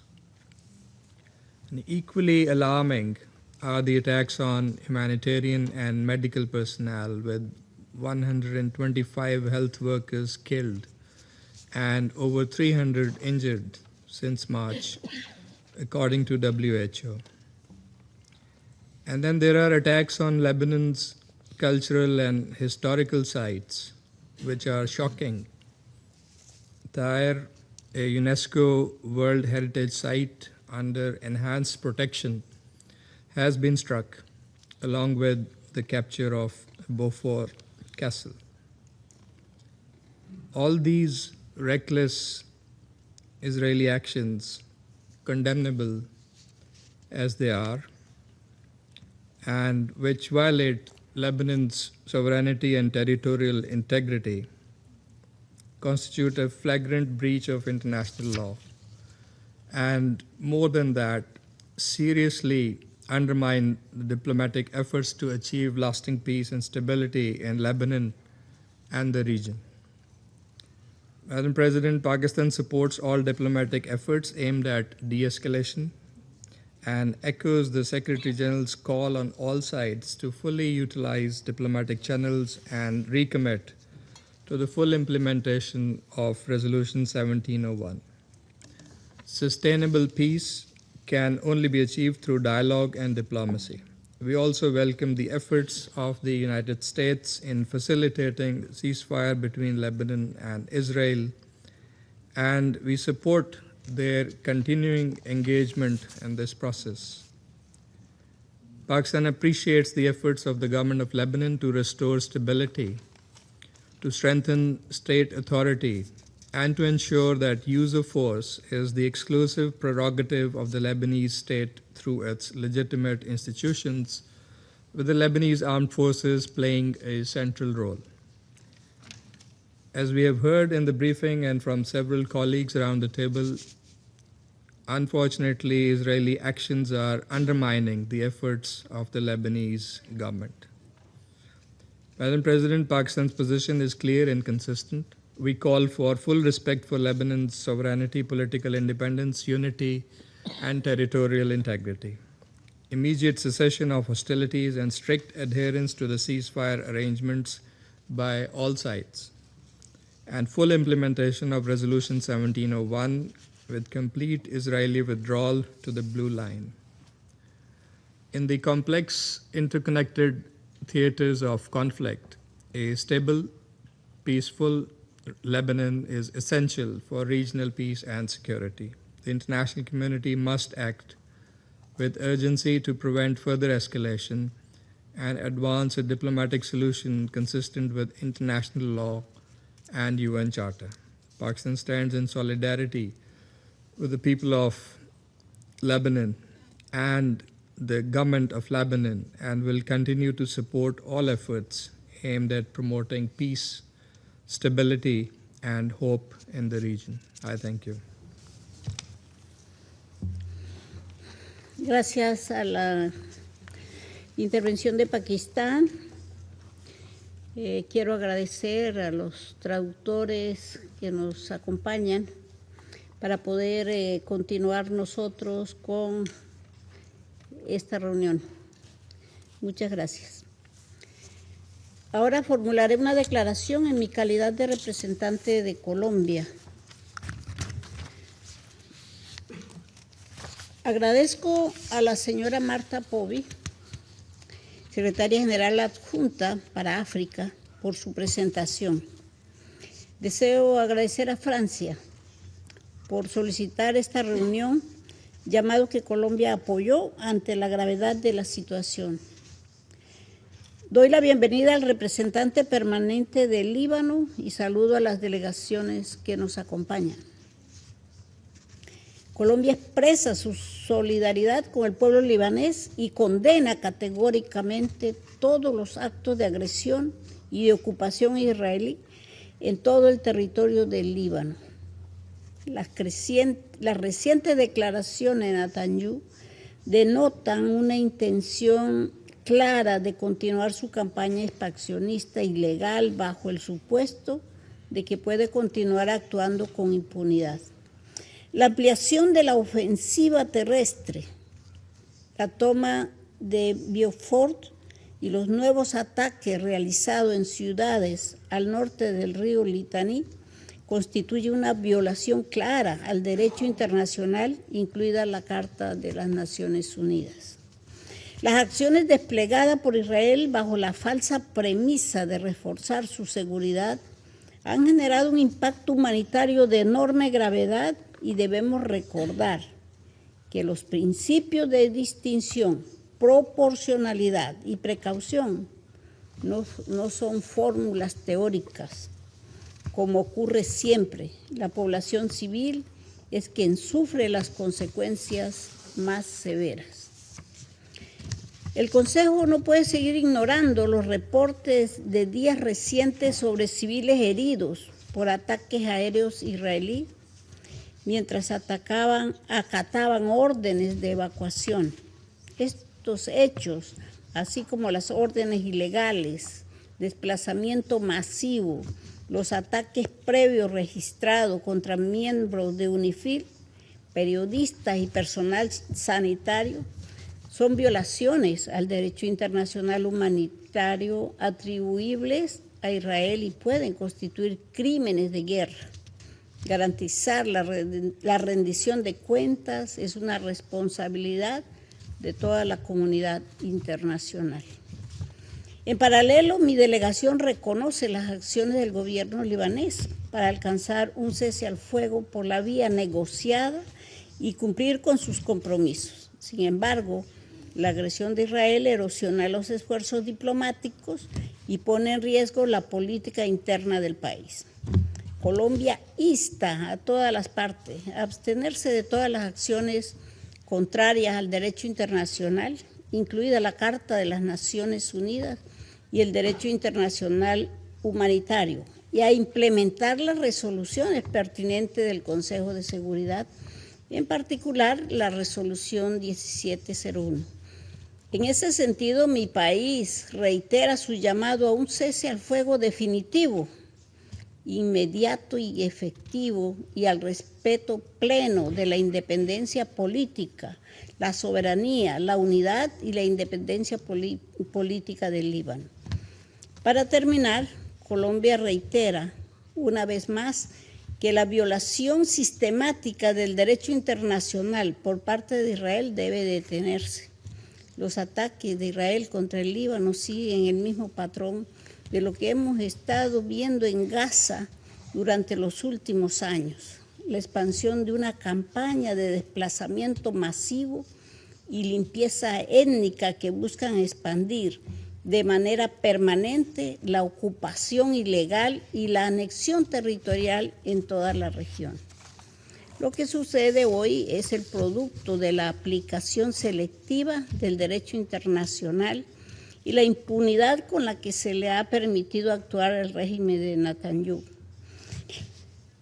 La comunidad internacional tiene la obligación de actuar ante violaciones graves del derecho internacional, garantizando la rendición de cuentas en defensa de la dignidad humana y la vida misma. Este Consejo no puede seguir ignorando su deber frente a esta situación. Muchas gracias. Ahora retomo vuelvo a asumir las funciones de presidente del Consejo de Seguridad y para darle la palabra al Líbano. سيد الرئيس، فلنعد قليلا إلى الوراء إلى 26 من شهر تشرين الثاني 2024، تاريخ إعلان وقف الأعمال العدائية الذي تم التوصل إليه برعاية مشكورة من كل من الولايات المتحدة وفرنسا. إعلان التزم به لبنان بشكل تام وكلي، لكن بالمقابل أمعنت إسرائيل بانتهاكه بشكل يومي وعلى صعيد واسع في بعض الأحيان. فأودت حتى الثاني من آذار 2026 بحياة ما يزيد على 400 شخص، وجرحت ما يزيد على 2000 شخص جلهم من المدنيين، ودمرت الآلاف من الوحدات السكنية، ناهيك عن القلق والألم الذي عاشه كل لبناني على مدى 15 شهرا نتيجة استعمال الأسلحة المتفجرة في المناطق المأهولة، واستمرت باحتلالها لمناطق في الجنوب واعتقالها لعدد من اللبنانيين بشكل غير قانوني وغيرها من الممارسات المتفلتة. فحتى بعد انتخاب رئيس للجمهورية وتشكيل حكومة نالت ثقة البرلمان على أساس برنامج إصلاحي طموح وضع عملية إعادة بناء المؤسسات وبسط سلطة الدولة على كامل أراضيها وبقواها الذاتية في صلب أولوياتها، استمرت إسرائيل بانتهاكاتها وبممارساتها الهدامة المقوضة للاستقرار في لبنان والمنطقة. وكأنما القصد من هذه الانتهاكات إفشال مشروع نهضة الدولة الضامنة وحدها لأمن مواطنيها والمصممة على المساهمة في استتباب الأمن والسلم في محيطها، والملتزمة أصلا بالقرارات الدولية ذات الصلة بها ومنها القرار 1701.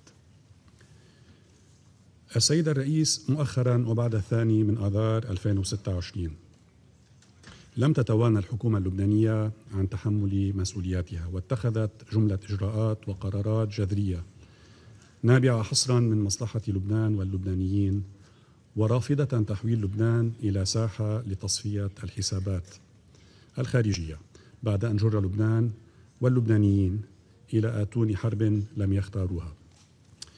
بالرغم من جهود الحكومة الآيلة إلى احتواء الأزمة، قامت إسرائيل مستفيدة كعادتها من ظرف إقليمي متوتر بتصعيد عسكري خطير أودى لليوم بآلاف الأرواح، وتستمر اليوم بعملية تدمير ممنهج للقرى والبلدات والأحياء السكنية، وتستهدف الطواقم الطبية والمستشفيات والإعلاميين والمدارس والبنى التحتية والأجهزة الأمنية وقوات اليونيفيل ودور العبادة والمواقع الأثرية المصنفة كتراث عالمي للإنسانية وغيرها الكثير ممن يختزن ذاكرة لبنان وهويته الحضارية.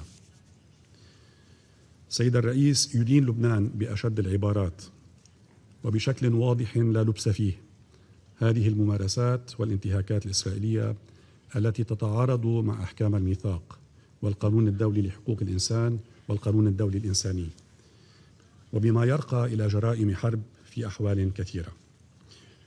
وهي أن تبجحت دوما بوضع تصرفاتها في إطار الدفاع عن النفس، فإن ذلك لا يعفيها من موجباتها بموجب القانون الدولي الإنساني، لا سيما تلك المتعلقة بالتناسب والتمييز والتحوط. إن استحداث مناطق أمنية ورسم خطوط جغرافية هو احتلال مباشر وانتهاك صارخ لسيادة لبنان ووحدة وسلامة أراضيه، ويجب على هذا المجلس متحدا إدانة هذه الاعتداءات والقيام بما عليه من موجبات بموجب الميثاق لوضع حد لها. فلم تعد نوايا الحكومة الإسرائيلية خفية على أحد، وهي ترد في تصاريح مسؤوليها ودعواتهم بضرورة توسعة رقعة الاعتداءات واحتلال أجزاء أوسع من لبنان، وهذا لا شك نتيجة للعجز الجماعي عن إنتاج الحلول وغياب المساءلة والمحاسبة اللذين يغذيان ثقافة الإفلات من العقاب التي بدورها تدفع بالفاعل إلى ارتكاب الجريمة عينها مرات ومرات. هذا الاحتلال قد خبرته إسرائيل سابقا، ولم تذعن خلال سنينه الطويلة لنداءات هذا المجلس المتكررة، ولم تنصت لرغبات الدول جميعها بضرورة الانسحاب من لبنان حتى بعد استعادة الاستقرار فيه. وهذا الاحتلال خلال فترة وجوده لم يترك خطيئة بحق الإنسانية إلا وارتكبها، ما ولد دورات من العنف نتيجتها الوحيدة خلق ثقافة قائمة على عدم قبول الآخر ورفض الحوار والبحث عن حلول مؤقتة بدلا من استدامة الحلول ومعالجة المشكلات من جذورها.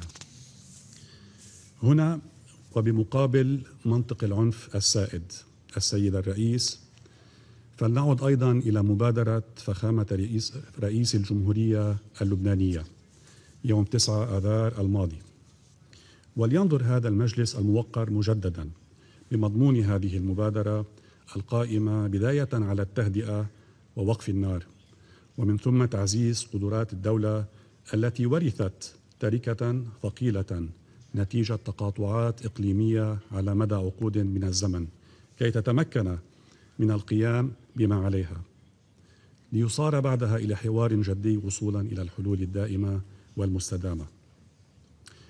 ولا بد لي هنا من أن أثمن مجددا مبادرة الرئيس الأمريكي دونالد ترامب والإدارة الأمريكية على جهودها البناءة والهادفة إلى إعطاء المسار الدبلوماسي فرصة، بما فيه الجهود التي يبذلها الرئيس ترامب شخصيا اليوم بهدف خفض التصعيد.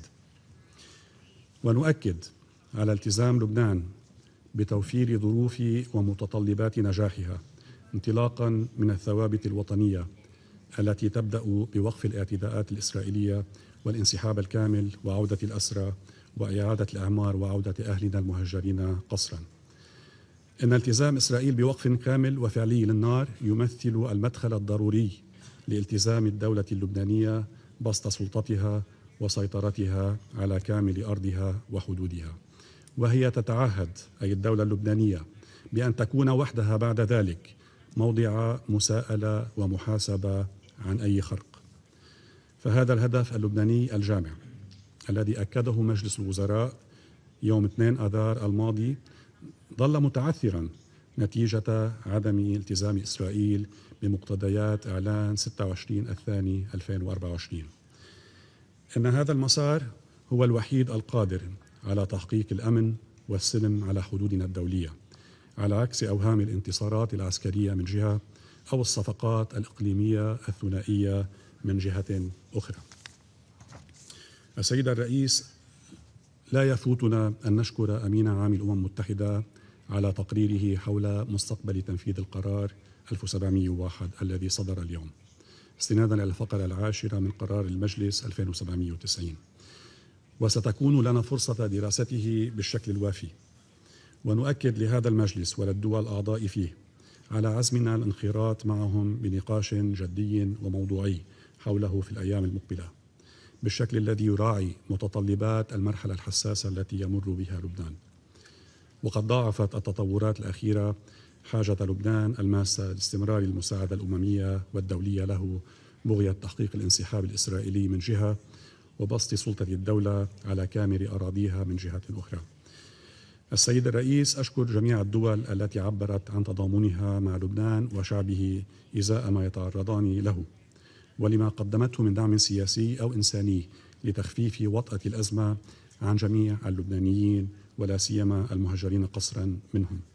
ولا يفوتني أن أهنئكم السيد الرئيس على توليكم رئاسة المجلس لهذا الشهر، كما نشكر فرنسا على دعوتها لهذه الجلسة الطارئة، وكذلك السيدة مارتا بوبي على الإحاطة التي تقدمت بها.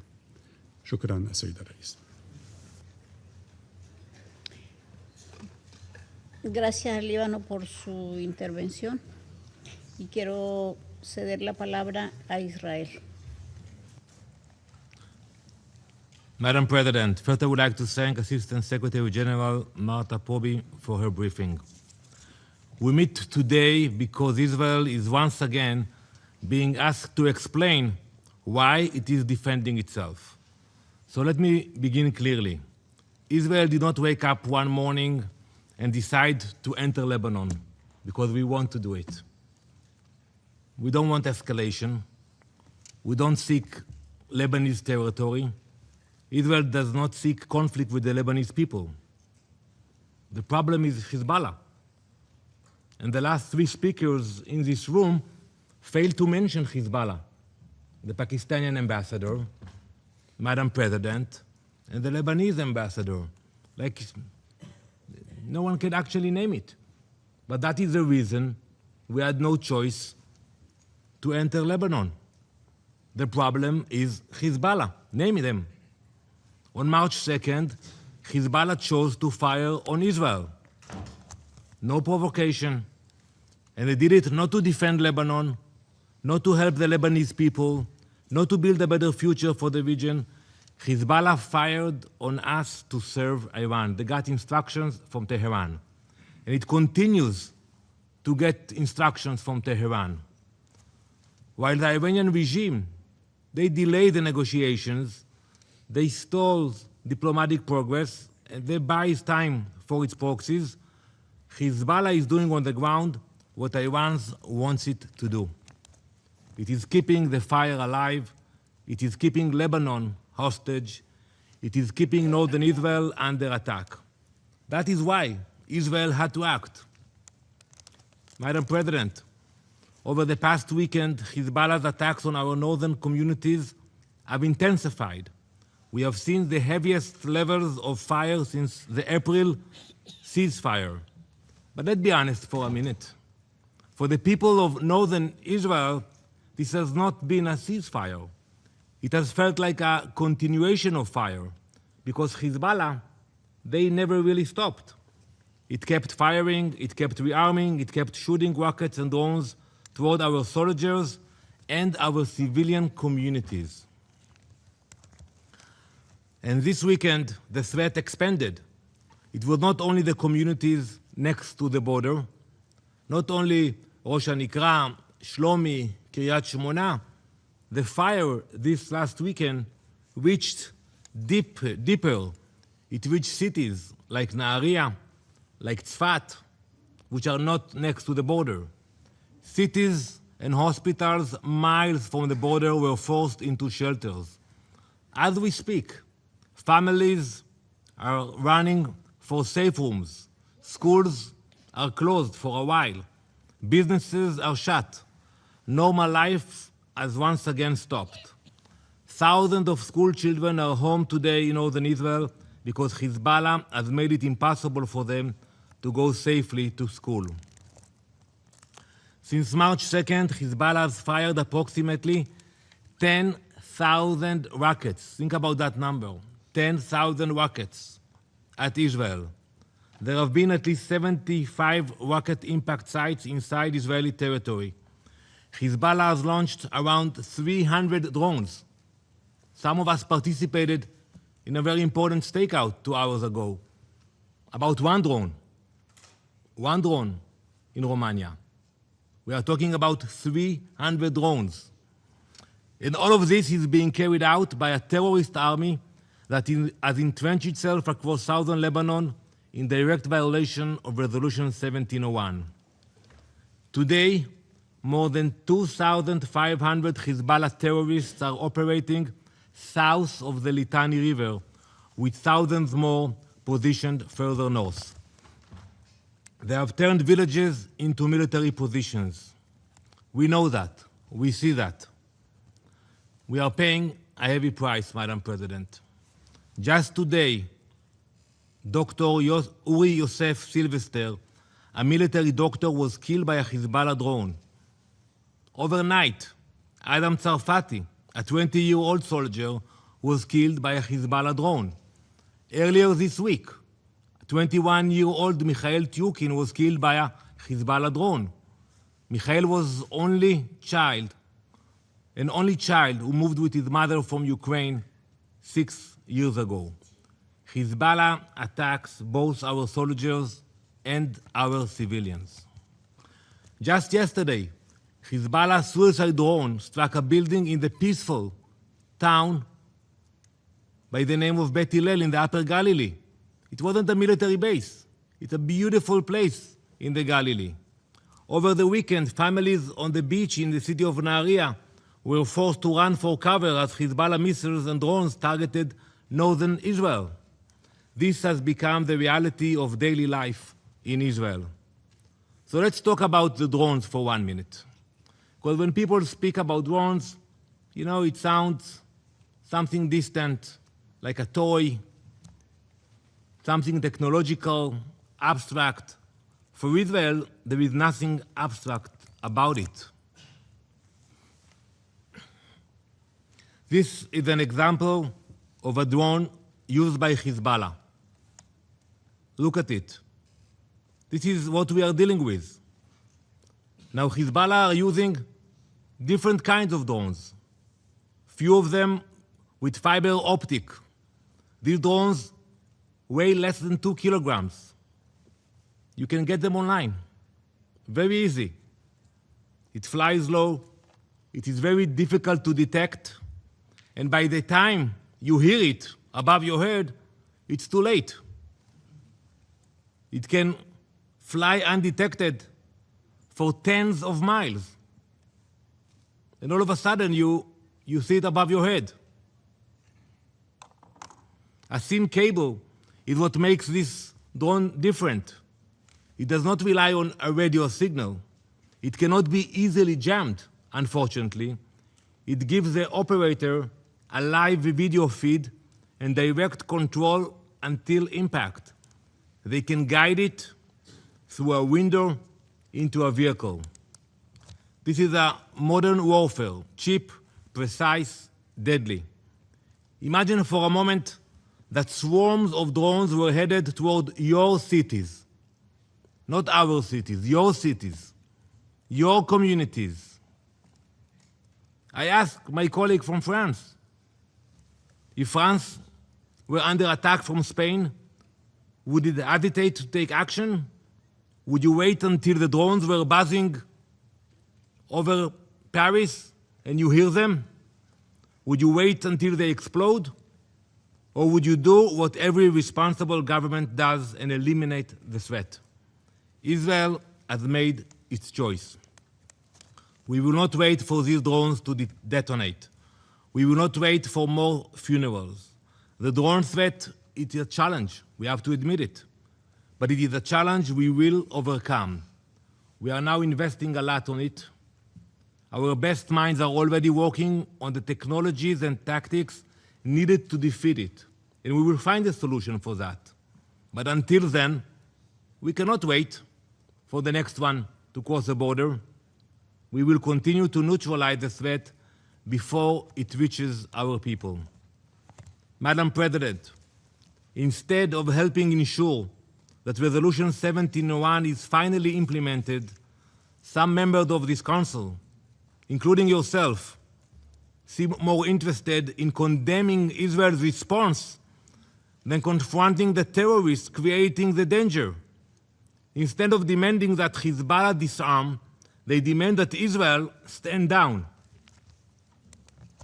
President Macron recently said, and I quote, that nothing justifies the escalation in southern Lebanon. Nothing? Not the swarms of drones? Not the 10,000 rockets fired at our people? If that is not justification, what is? Israel did not start this escalation. Hezbollah did. And Israel will not apologize for defending itself. Israel does not seek Lebanese territory. We left Lebanon, Mr. Ambassador, in 2000 because we did not want to stay there. And today we do not want to stay there. Israel and Lebanon are engaged in historic direct talks with American mediation because we believe a better future is possible. Those talks continue despite the challenges today. Our commitment to them continues. But make no mistake, Israel will not sit by while Hezbollah rearms, retrains, and fires the next attack. As long as Hezbollah threatens our citizens, Israel will act wherever necessary to defend them, south of the Litani, north of the Litani. If there is no quiet in northern Israel, there will be no quiet for Hezbollah. If our children are running to shelters, Hezbollah's leadership will not enjoy safe haven, not in southern Lebanon, not in Beirut. No terrorist will have immunity. The path to peace is not complicated. We know it. We know what it takes. The complete disarmament of Hezbollah, a strong Lebanese state, a strong Lebanese armed forces, one government, one army, one sovereign authority. Thank you.